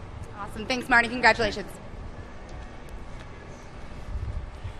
Well, VP Racing Fuels introduces Octanium Octane Improver. Octanium increases octane up to 8 full numbers, the highest improvement on the market, and makes more horsepower. Octanium is for off-road use only and is available at AutoZone. For more information, visit vpracingfuels.com. And K&N Filters. Acceleration is a beautiful thing. Pedal down, pulse up, and nothing feeds your engine when it craves like a K&N Performance Intake. And for more airflow in and more horsepower out, guaranteed. Pushing you even closer to that blurry line between wicked fast and whiplash. And Kenda Tires. For over 50 years, Kenda Tire has produced high-quality, affordable products for the automotive and specialty markets. Kenda is the tire of choice for number 27 Pro Light off Sean Morris. So visit our product display here at the track to find out why. Kenda Tires, designed for your journey. And Impact. Check out those good-looking uniforms of the Torc safety officials that they're wearing all around this racetrack. Need something like that for your personal safety? Well, call our good friends at Impact Racing to order your custom-designed driver or crew suits today, or visit them at impactraceproducts.com. Yeah, they are pretty good. It's nice to see these guys off the track wearing something fireproof. Yeah, sure enough, Scott Ray in the Impact fire suits. I have a couple at home, actually, whether it be karting or cars, fireproof or just skid protection.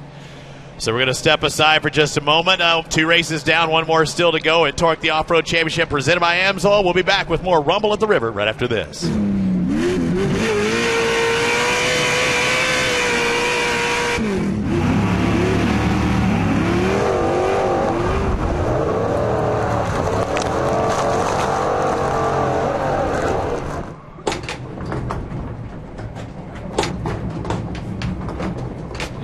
Yeah.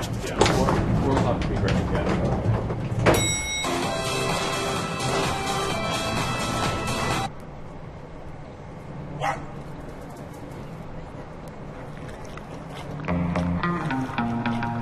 When you're stuck with a dead battery, Pep Boys has the one you need and the human decency to install it for free. Trust the boys to get you there.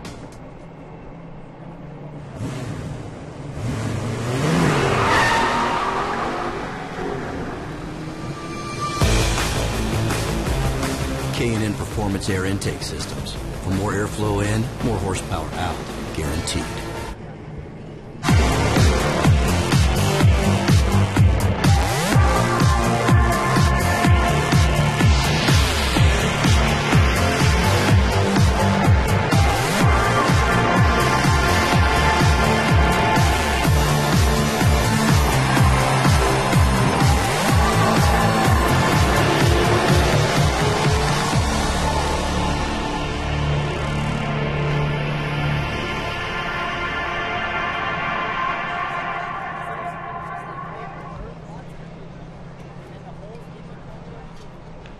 Torc, the Off-Road Championship is brought to you by TireRack.com. Tires, wheels, and more to your door.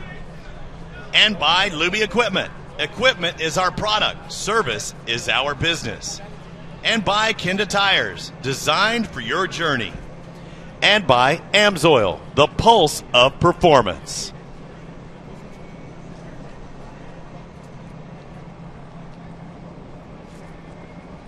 A solid, clear day here in St. Louis at Gateway off-road track, I guess we can call it, as they're doing some track preparation in preparation for our final race of this morning session. 2 full sets of racing today. No practice for these guys. They practice out on the track, and the big boys come up next. The Pro 4-wheel drives are in just a moment here in St. Louis.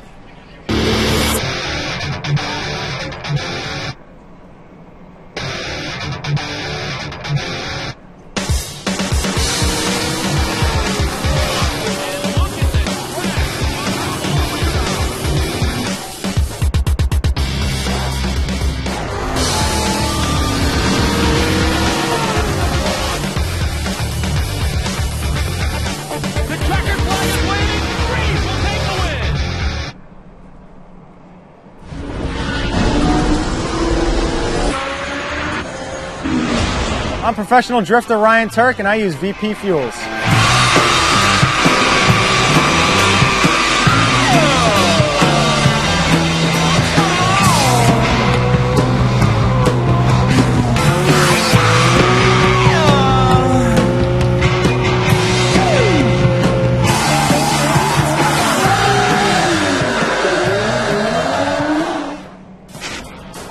When I'm out there racing, God, I love the sound.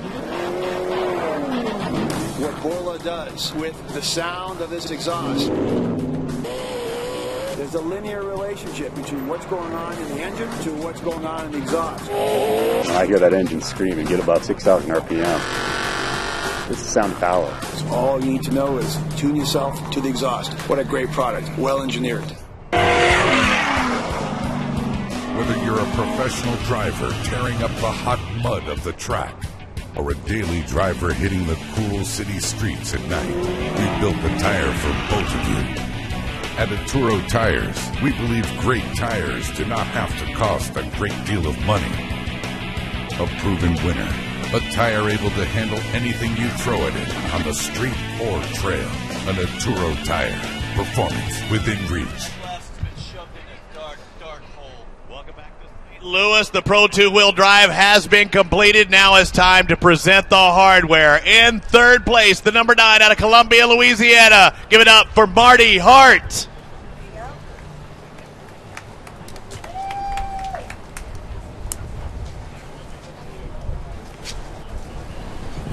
Are we doing these individually? This will be a first. Taking second place out of Crandon, Wisconsin, the number 7 of Keegan Kincaid.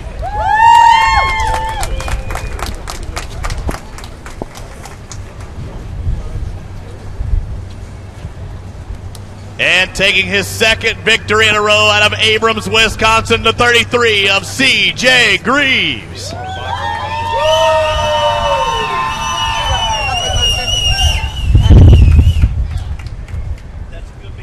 And those are our podium finishers in the Pro 2-wheel drive. How about a round of applause for all of our podium finishers today?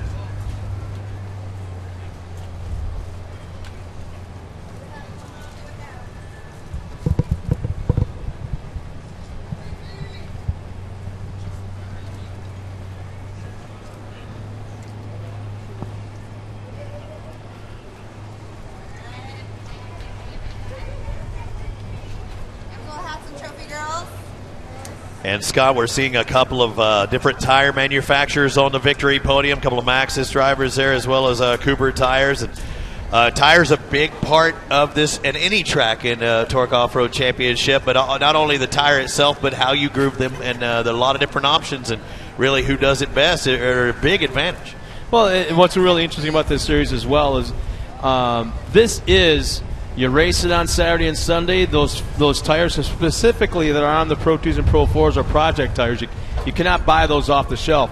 Those are project tires. They go back to the manufacturer. The engineers analyze these things. The sidewall wear, how the sidewall all handle all these, the G-forces, the stress in the corners, goes back to the factory. Engineers analyze it, and in theory, they can improve upon that, and within a 6-month period or less, those improvements then show up on the store shelves.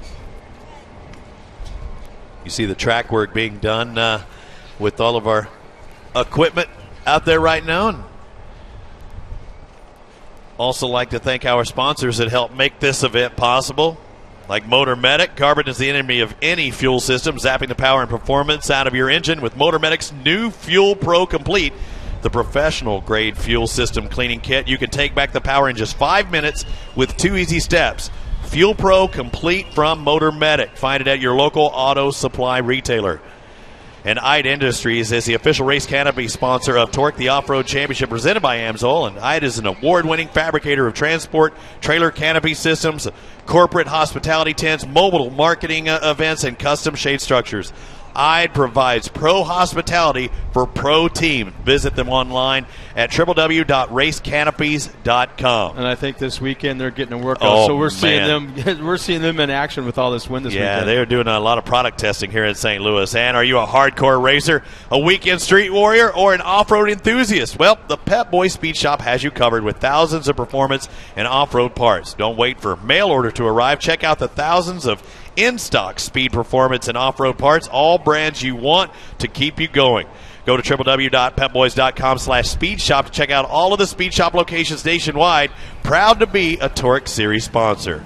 And Arturo Tires. Race fans, Arturo Tires is proud to sponsor another exciting race at the races, or day at the races, featuring some of the most daring drivers of the Torc Series, like the 43 of Travis Dinsmore, the 151 of Andrew Carlson. For pro tires that put performance within reach, visit our booth or go to www.arturo.com. Getting out in front on the racetrack or on the trail requires every performance edge you can get. AMSOIL Synthetic Dirt Bike Oil is formulated to maximize horsepower.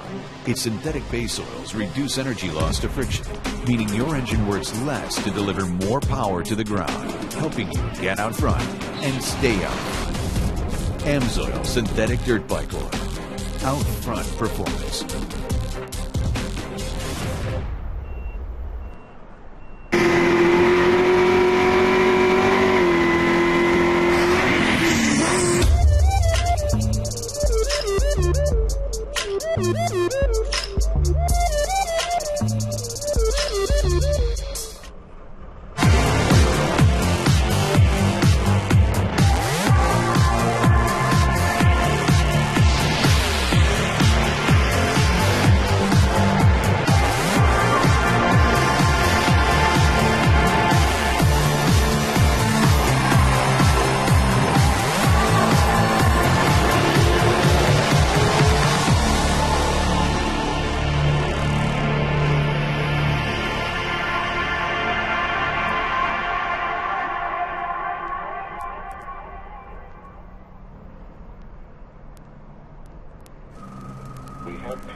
When you need new brakes, Pep Boys Precision Match is the best brake service to make stopping as smooth as humanly possible. Trust the boys to get you there. You see the coursework being done, and the beautiful thing about it, you see all that mud in the infield, it is the infield. There's no more rain today. We had a 50% chance of rain today. We got it this morning, a few showers. Maybe that was our 50%. It was 100% once we got to the shower, so maybe it's one and done. But either way, we've got one more race to go in our morning program, and we'll have a first event complete here in St. Louis with another this afternoon. Robbie Floyd, Scott Rain, Kate Osborne over there in the spotters area. And so far, so good. We've seen some aggressive racing. The guy that got on in front, I think he had the clear vision, and it definitely helped him in setting himself away from the rest of the field. Yeah, and it's really interesting. I like the way the track is changing. It's like in one corner, that one rut you like to talk about keeps appearing no matter what they do. No matter matter the wall. Yeah, it just keeps, no matter what they do with the graders and the front end loaders and the the dozers, it keeps coming back, and that's purely to the fact that this track has never been raced on before. Yeah, and it's it's one of the tightest turns and the only right-hand turn as well. So everybody wants to hit that inside. You don't want to go wide early on because you don't want to give up that inside position. So I think that wall will keep building throughout the day. It's what you can do with that wall. We hear CJ now in the Pro 4s, these guys can go in different places. They don't necessarily, even though they might want to take the inside because they have all four wheels clawing, they might try in those early laps to take that outside line and see if they can make something of it. Create a second line. Because kind of take away the advantage of the first half and create a second line on the outside exactly. Because in this format with that U-shaped track, that one right-hand turn, what does that mean you're coming up to next? If you're on the outside in that one right, what's coming up next? You got a left-hand turn. You got to stay on it, but you'll be on the inside. Yeah. So the other thing is too, a lot of the transmission or the drivetrains to some of these drivers, specifically in this class, you got the Greaves that run that 6-speed sequential transmission. A lot of the guys run an in and out box, a 3-speed transmission. So on a track this tight, Greaves are going to be constantly shifting, just like a motocross bike. Exactly, you and your brat. But so they're going to be working really, really hard to stay way up high in that RPM range and keep those wheels spinning.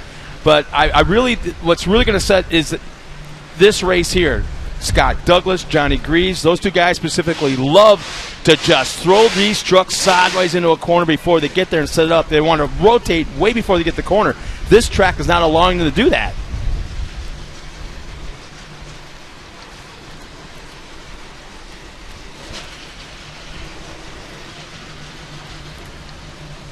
Some of the guys on the track are still working a little bit. You can see some of our safety crew. There's one of our safety vehicles. Thanks to Motor Medics for coming out here and providing support for this weekend, for this year, I guess you'd say. I was thinking about it. I've seen a lot of empty spots. We're not supposed to have in the stands. We are not supposed to have racing today. Yeah, this is there are a lot more people just a moment ago. But one thing for the fans that are watching, we had one lady drive 9.5 hours. We actually have people that travel these, but each and every one of our stops, we have autograph signings after the races. Oh, yeah. Right now, during the races, some of the people go out there and meet the drivers and say, hey, what's up? And we're very accessible here at Torc the Off-Road. One of our sponsors is AMSOIL, and you could win a trip for two to participate in the 2015 AMSOIL America Adventure, a 6-day driving competition that takes teams across country and challenges them with new clues and prizes each day. Enter to win at AMSOILRacing.com. And you can follow all the action of your favorite Cooper Tire driver on Twitter at Team Cooper Tire. Cooper Tire, an official tire sponsor of Torc Off-Road Series. Visit CooperTire.com to locate a dealer near you. And Borla Performance has long been the manufacturer of high-quality stainless steel exhausts that smash the competition when it comes to both sound and durability. Stop by the Borla booth in the vendor area to find the perfect note for your vehicle. And be sure to enter for a chance to win a free exhaust. Borla, building excitement. I could use a free exhaust. I've got a 55 Chevy truck wrap around back window. I could use a Borla exhaust. Do you have something for a 55 Chevy truck right now? I'll be hitting them with the hard stuff right off the bat. Oh, man, it's a great day here because we are racing. And our Luby equipment, Luby Rents, they're putting in some hours. Good thing we're not renting them because they're putting that hour meter to good use. Between all the diesel fuel we're using and the diesel additives and the equipment, moving stuff around, and while we have a moment, I want to talk about the fact that we're partnered up with the Chris Kahn Memorial Benefit this year. We were a part of it a few weeks ago at the Stockyards in Dallas, Fort Worth area, and we'll be doing it for the rest of the 2015 season. So stop by the Dan Van Nuvel and the Travis Dinsmore pit area, pick up a sticker for $5 for Chris Kahn Memorial, and there's a man right there. Nordstrom? Nordstrom, yeah. Jeff Nordstrom. He has not been home in over 50 days. He has a lose-lose situation. He can never win with the drivers or anything else. He's never built the perfect track in any driver's mind. He has to deal with the rain and all the... I thought he was religious. The last 2 days he's walking around looking skyward with his hands up in the air like this. I thought he was just being religious, and he's like just... He keeps looking up and seeing clouds and more rain and clouds and more rain. Let the rain... He was out here, 36 straight hours on Friday, and Thursday afternoon and Friday, 36 straight hours working on this, and just to have Mother Nature keep dumping on him. And not only him, his crew as well. It's more than one guy. And Kimberly Booth, Higgs, it's been our our trailer running around crazy. Our man, directing out there, Brian, he got lost in the mud yesterday. And we're talking about how Brian Lockwood, our director, jumps off of the lift, loses his shoe in there. They actually have to get backhoes and front-end loaders to dig shoes out of the dirt because we had a guy stuck out there. Suction mode. So we had the front-end loader go out there right above him, and he grabbed the teeth of the front-end loader and had to pull him out. So he was above his knees in that yesterday. So guys like some of Jeff's guys like Flavio comes up from Mexico. He is a Mexican native, comes back, and every weekend he's out here running the equipment with Jeff. And I can't emphasize enough to his wife and his family at home. Thank you so much. We apologize that we're to Flavio's wife or Jeff's. Well, Flavio, he's having a good time. He gets away from his wife. Jeff, on the other hand, I think he likes to be home once in a while. So his wife back at home. You are trying to get brownie points with Jeff Nordstrom's wife. I'm trying to help a brother out. She must bake you some cookies. If you weren't going home for 50 straight days, I might think about trying to help you. And I looked at some of our travel documents, and I believe a lot of this crew, a lot of this team is not going from here to Chicago to get ready. They're going from here to Sturgis to get ready. A stop later on in the Torc the Off-Road Championship. Yeah, they just basically pack up, clean up, pack up, and head to the next stop. Starting with Dallas. They were in Dallas 2 weeks before that race and came straight here. And they were going to be doing that. They might get a little bit of a break after, they'll have to go to Chicago then. TorcSeries.com, go online and find a tour event that suits your needs, your style, because each one is different. If you ride a Harley, my money's on going to Sturgis. 75th anniversary there. Big stuff's going to be happening. For the big rally there, we're at the Buffalo Chip. It was a great event last year for our first time ever at Sturgis. The track, I think that they have regional events there as well, so that track's going to get worked in. They're going to do some adjustments with the big bike rally. We're at Charlotte, not too far from here in respective terms, I guess. But, Charlotte's good. It was a great event last year. We're expecting more of the same. Oh, is that a beautiful picture right there? It was. Yeah, that looks good. 900 horsepower, four-wheel drive, 18 inches of travel in the front, 20 inches of travel in the rear. And when I tell you the engines they're pushed back, the headers come out on the driver's side, which would be the left side of the engine, within an inch or an inch and a half of the knees and the ankle area. And that's just how much these trucks are set. Basically, this is an open class. Run what you brung, because there's rules. You got to be within that parameters, but you can play around with them a little bit. We're talking about anywhere between $350,000 to $500,000 race vehicles here. Scott Douglas going to lead out the field, and he actually was the winner in Dallas. Johnny Greaves was second in Dallas, followed by Mike Jenkins, Chad Horde, C.J. Greaves.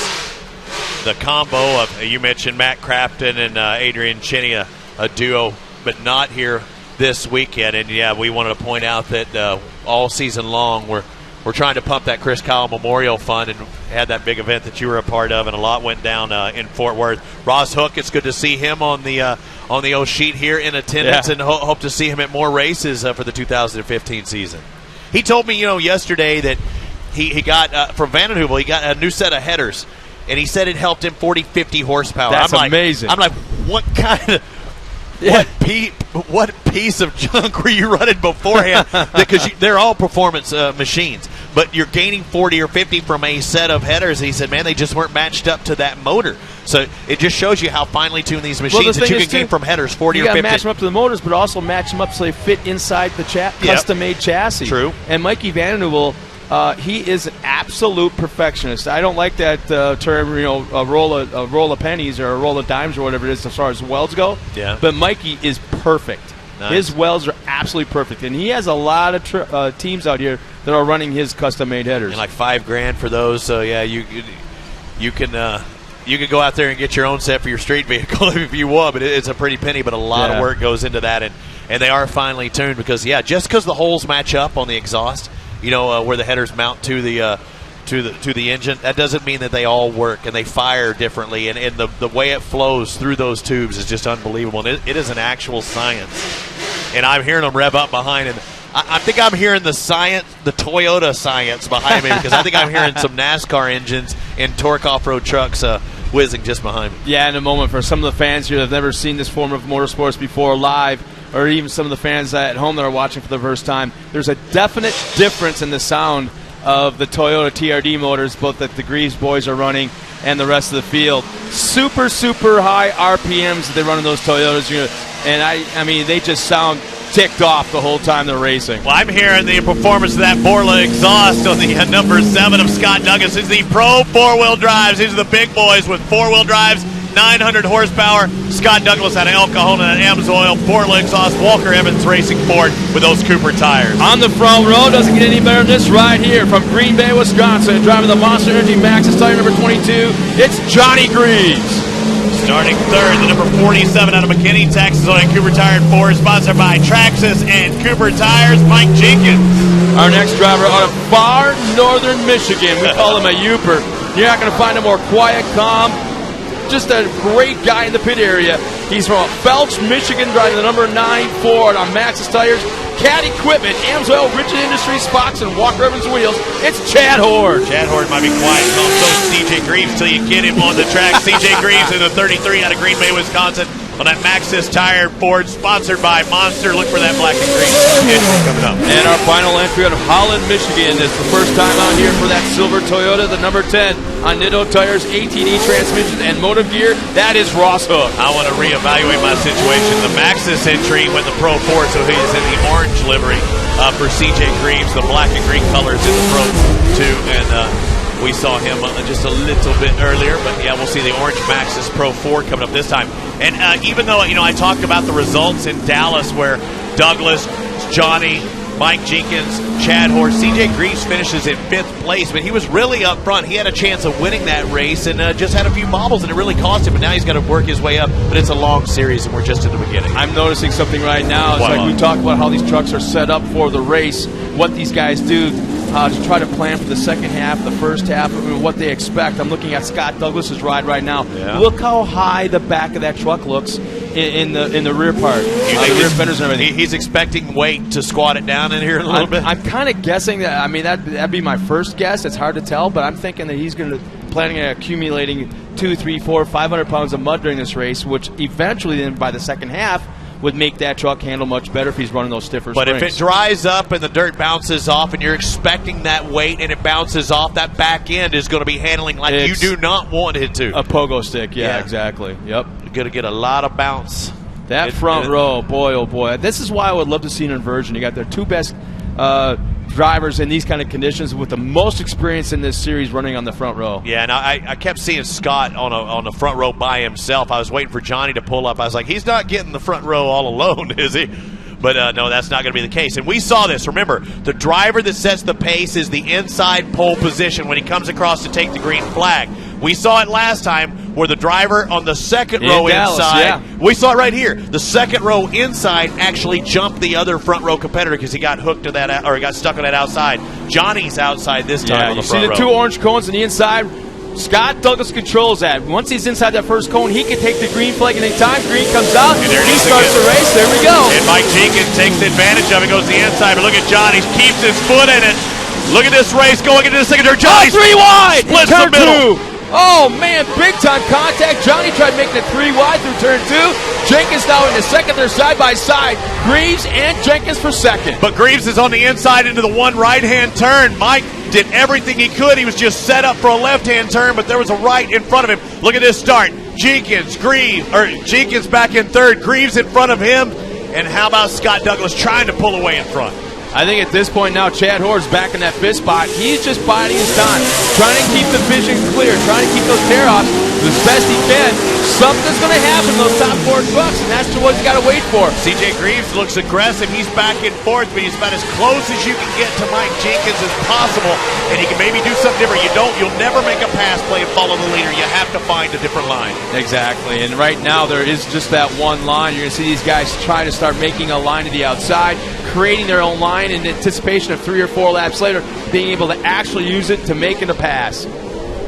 So you'll see a driver. Whoa, Douglas going way out. Johnny Greaves even further outside off that tabletop. They're trying to push that cushion, trying to get a little bit more grip and drive. Don't go to that inside, bog you down a little bit.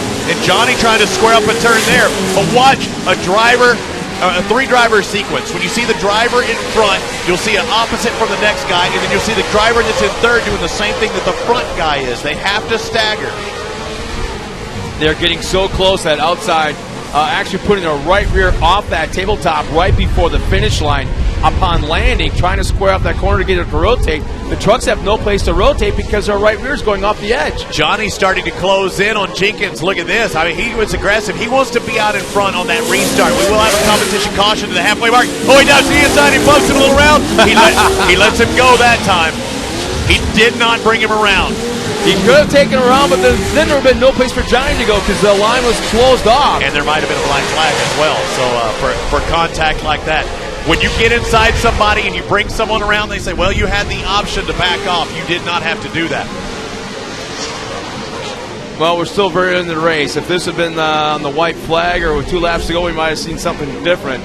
And these two have a history. If we go back a few years, they've been racing Pro 4 together against each other for quite a few years. So our top 2 trucks do have a history. Meanwhile, Jenkins, trying to hold on CJ Greaves, and Chad Hoard are fairly new in this class. CJ squares up, tries to get out an inside. The truck. There we go. There's a little door slamming between Douglas and Greaves.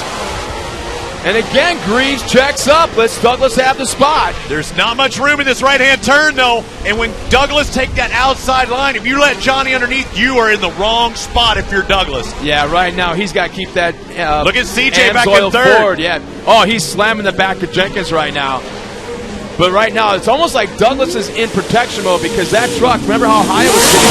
Now, I'm just guessing. I could be way off on how that was set up. You can see the back of that truck is right now kind of polo sticking around, kind of hopping around just a little bit too much. Good race for first and second. An awesome race back in third and fourth. CJ Greaves has been beaten up, and now he goes inside to find Jenkins. You see him in the back of the picture there. CJ on the inside, but he's setting up for a right-hand turn. He's trying to square it up and chop the nose. No, he's not able to do it this time. And Mike Jenkins stays on that throttle, it looks like. What a race for third and fourth. Races throughout, and Chad Hoard back there watching it all go down in fifth. Yeah, you're watching Johnny Greaves. You're watching Johnny Greaves work over Scott Douglas much in the same way that CJ's working over Jenkins, almost identical to each other. 2 more laps till the competition caution. You got to make that pass, even for one position, whether it's second on first or fourth on third. It's a big move if you can make up that one position before the comp yellow. And this is one of those racetracks where there's going to be fenders flying off, doors flying off, and that's why I want to tell these fans, stick around after the race. Don't go home. Not only do we have more racing this afternoon, a lot of souvenirs. But a lot of souvenirs, autograph material is going to be handed out after this race. And look at Johnny Greaves working over Douglas. But interesting, look at Douglas. His body panels are all still there. A lot of contact, but everything is still intact. One more time around, and we will get that competition caution. And now CJ Greaves moves into third place. Oh, and he's smoking. I believe that's nothing more than a tire rub, though. So CJ moves into third. And that's then look at the lead. Will the dad take over position? It looks like he might be set up, but again, it's a right-hand turn following. Scott's making that truck as wide as possible. That's right-hand turn. It looks like Comp Yellow's coming up this time by. Johnny's trying to get that lead spot before they cross the line. He's going to take one more look to the inside. He's been about as nice as he can possibly be. Douglas hooks just a little bit, but when you have 4 wheels clawing forward, you can make up for a little mistake. So Douglas comes across, takes that competition yellow. Johnny Greaves in second. CJ works his way up to third, gets by Mike Jenkins in that Traxxas entry. Chad Hoard in fifth, and he's been hauling tail, but I mean it's been 2-3 wide in front of him the whole time. Oh, this is going to be ugly the second half. And really exciting, but I think really Ross ugly. Hook about a half a track behind, still trying to get used to that truck. His first entry into the 2015 season, but he's going to butt right back up to him and get ready after the second half of this Pro 4-wheel drive race here in a second. Scott Douglas at the point. What's really interesting, as much contact as they're making between himself and Johnny Greaves, and you'd think that truck could be sitting a lot lower than normal right about now, especially after the first 2 races, but I don't see the ride height having adjusted itself. You're not getting that roost and a lot of the sticking mud. It looks like a more typical track. Although the racing line is not as wide as we would typically see, you're starting to see similar dirt situations, wouldn't you say? If nothing changes between now and this afternoon, we will have an absolutely perfect track, without a doubt. We got to get some of that dirt, push back in over those lines, and they will rework it here. I just noticed something as well. You got father and son running second and third as we're going to take the green flag this time by. Let's go back to Dallas a couple weeks ago. Father and son having a little issues with each other during the race too. So. Yeah, and that's what took CJ out of a chance for the win as well. So here we go. Jenkins for Scott Douglas in front of Johnny Greaves. Greaves tries inside, now allowing Douglas. to rotate back going straight. He's laid on a Douglas an entire straightaway, forcing Douglas back to second. Johnny takes the lead. And the crowd goes crazy, and now I see Mike Jenkins stuffing it inside of CJ, who was trying to go inside of Douglas. You don't want to give up an inside on these U tracks. You want to try and hold that inside. If you're going to go by me, go the long way around. But then again, that fast line might be on the outside. Yeah, these guys are, even with four-wheel drive, they're having problems trying to rotate these trucks, and that's why you see them in some corners almost coming to a complete stop. Set the pace, and Douglas slowed just for a little. CJ had nowhere to go. He had to duck to the outside. Oh, and that means Mike's going to get up in the back end. Are they hooked up? Man. They were for a second. There's a lot of fiberglass flying around right now. Look. And Douglas had a problem, and right there he over-rotates. So if Douglas had a problem, CJ got into him, and Mike got into CJ, and nobody could do anything. It was accordion effect. All the way back to Chad Horde. Chad Horde, he's got a fast truck right now. Douglas is not turning. He is fighting. He might have lost front-wheel drive. He is fighting that truck right now, I can promise you. And it looks like Mike Jenkins is going to get inside. Mike Jenkins is going to get inside, go from fourth to second. Oh, Douglas is way out in the flub. Jenkins goes by. And Chad Horde! Chad Horde came out of nowhere into second place. Got around CJ and Jenkins. Where did he come from?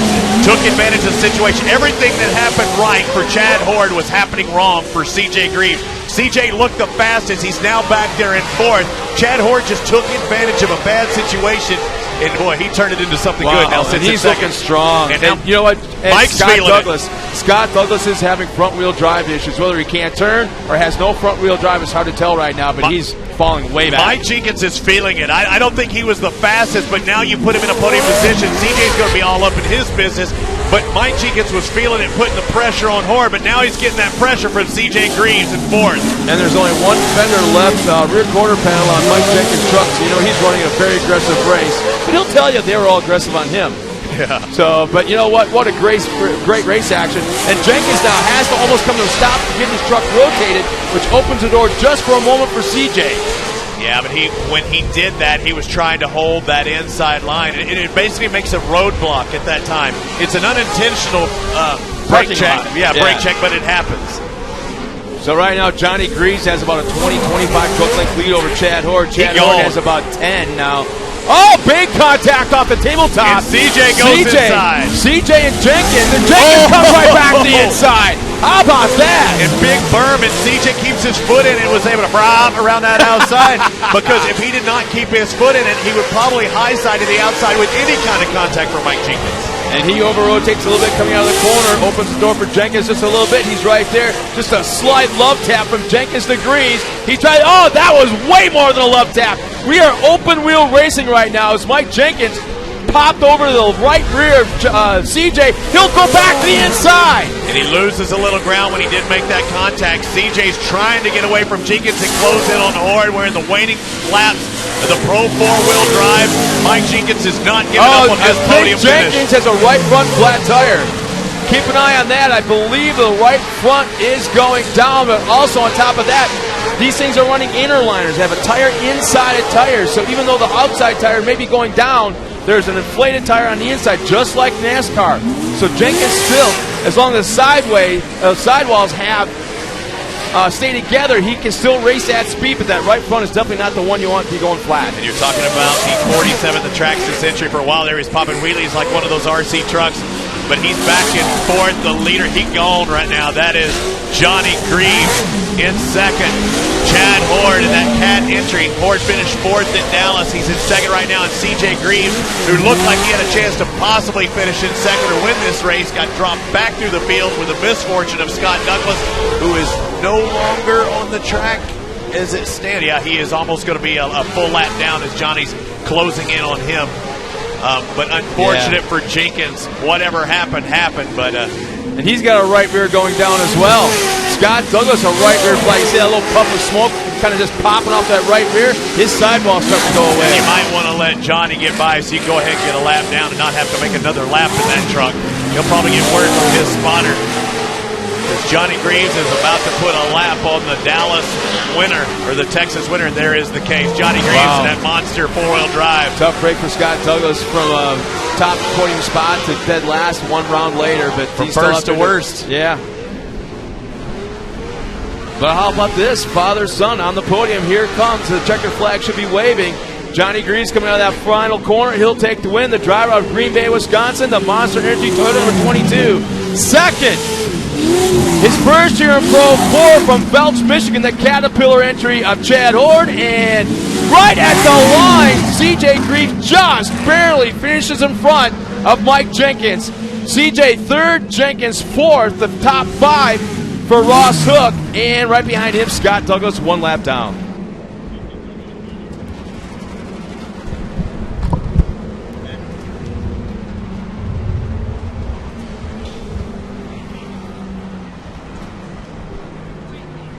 So in a moment, the guys are on their warm-down lap right now. Our media is making their way to the podium. Chad Horde, what a great run, man. He's running fourth there for quite a while. And when the 3 trucks got together in front of him, he just came right out of nowhere, moved into second place, and hung on for the final 3 or 4 laps or so. With Johnny Greaves taking the win, a very familiar spot for him. And let's see, Scott Douglas pulls up alongside of Johnny. It does not appear that he's all that happy as he's just passing everybody to get off the track first. Maybe to give his guys a little bit more time to work on that truck before this afternoon's racing. But he's got a left front flat, right rear flat, and I can't help but think that he's got some sort of front wheel drive or steering issues as well.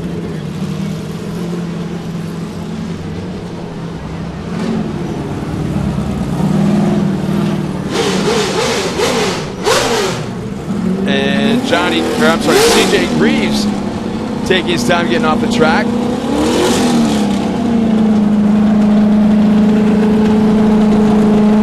Nice run by that young man. It was fun hanging out with him a couple nights ago, as we talked about earlier, where he had threw out the first pitch for the Gateway Grizzlies baseball game, their season opener. And this track has absolutely been rough on these trucks. So it looks like even CJ, a right front flat tire coming off the track. So you got Johnny, Chad, and CJ pulling up to the podium.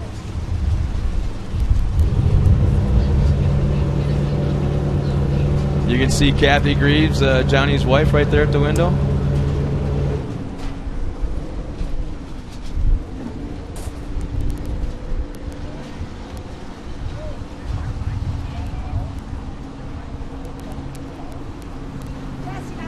You see the dry mouth a little bit, Johnny. He's like, give me a bottle of water, man. It was warm in here. Basically, you see the air cleaner just to the left side of the screen. That's how close these motors are to these drivers. And it is very, very hot inside these cockpits. It'll be interesting to find out sometime exactly how warm it does get in there. We've got to be well over 120, 130 degrees in there under race conditions.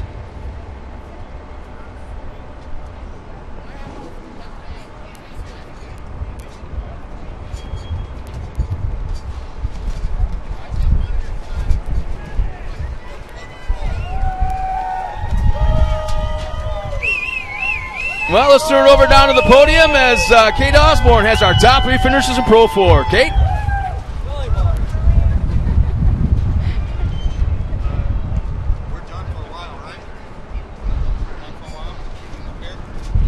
All right, Johnny, congratulations. That's got to feel good to get top on the podium there. What was the key to getting around Scott there, especially on such a wet track?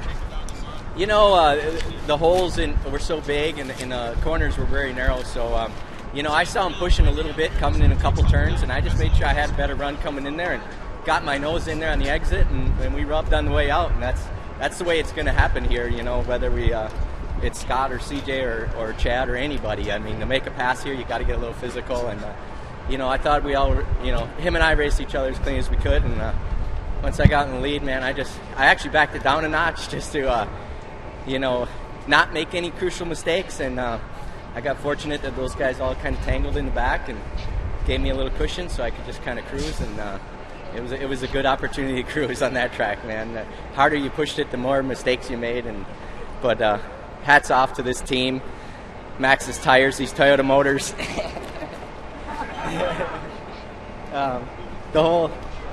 The whole bunch, you know, the Toyota motor ran good. The X-Track tranny, man, I was beating the crap out of that thing just trying to get out of them corners. So everything just worked. The AMSOIL, everything. Everybody was on point today, and I was nervous going into this, man. I've never been that nervous going in because this race can lose a championship for you, you know, that kind of conditions. But worked out. Congratulations, Johnny. Now, also, as it relates to CJ just coming over, spraying you there, what is it like racing with him? Well, we haven't gotten a great chance to do it just yet, and I know that opportunity's coming, but it's just a ball knowing he's out there and battling, and I got hats off to Maxis for giving him that opportunity and this team the opportunity to put that truck in the field, and you're going to see that truck up front real soon. I'll guarantee you that, and it's going to be a handful. Congratulations.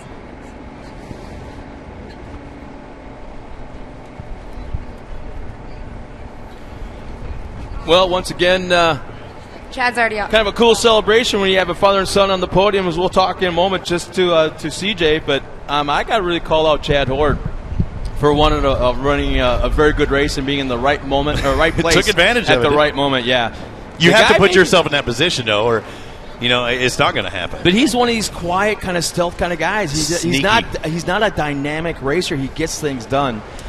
He's a buggy champion. He's a pro light champion. Got a lot of wins.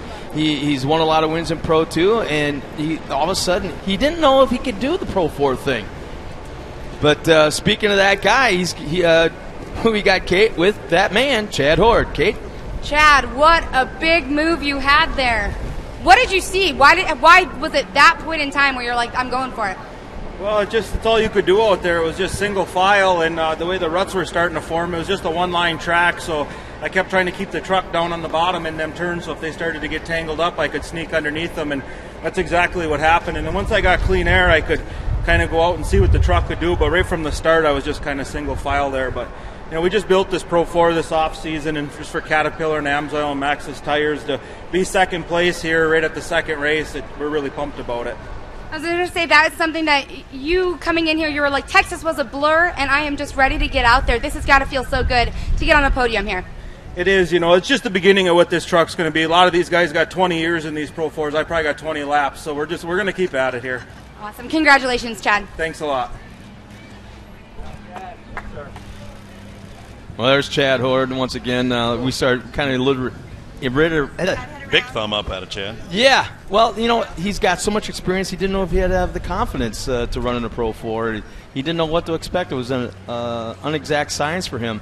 But he's always had that in every class he's moved up to, and guess what? He's picking up right where he left off in not only the Pro 2 and Pro Light, but also the buggy as a top runner. Well, what do they say? Success breeds success. So, that was a successful run out there in a different truck, and the more you finish up front, the more you feel like you deserve to be there. So I think that's the case. And this kid, he has no lack of confidence. I saw him just a second ago, and I said, you were just too fast at the wrong time. And I believe Kate Osborne's with C.J. Greaves.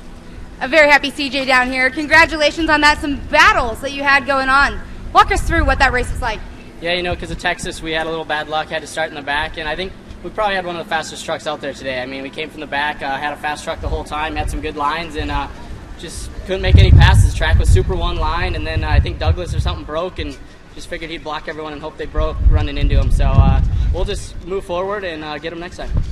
Congratulations. Now, one of the things that you also were talking about was the fact that you really enjoy the Pro 4 because you get a chance to drive all over. What's that like? Yeah, most tracks we can run any line with the Pro 4 except here. I mean, there was a few extra other lines we could run with the Pro 4, but for the most part, the ruts were so deep that you were just running the same line. But I couldn't do it without all my team, the man above for keeping me safe, Maxis, Toyota, Monster Energy, TRD, all my fans, my family, everyone that helps me out. Thanks a lot. Congratulations, CJ. CJ grabbing a sip of Monster, showing off his Maxis tires. I do think he had one of the fastest, if not the fastest truck out there, but unfortunate for him, once again, he was caught in the wrong place at the wrong time. He was just too fast at that particular moment behind a truck that was braking. Well, that's the kind of track this is. I mean, it's a short track. It's the Bristol. There's going to be those kind of incidences. Same kind of thing. If this had been Crandon, it would have been a whole different story. Well, right now we've got our top three finishers on the podium. Time to hand out that hardware, man. Finishing third out of Green Bay, Wisconsin, driving that orange Maxis tire entry, the number 33 of young C.J. Greaves. Don't be shy, ladies and gentlemen. You can get loud. Finishing second, I like that quote he had just a moment ago. A lot of these guys have 20 years on their trucks or in their experience. He goes, I have 20 laps. From Felch, Michigan, Driving that Caterpillar entry, Amsoil Rigid Industries Fox Walker Evans wheels, number 9, Chad Horde.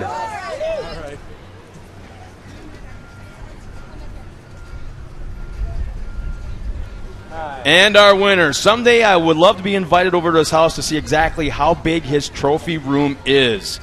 From Big. Green Bay, Wisconsin, it's got to be big. Driving that Monster Energy Maxxis tire, number 22 from Green Bay. Another win for Johnny Greaves.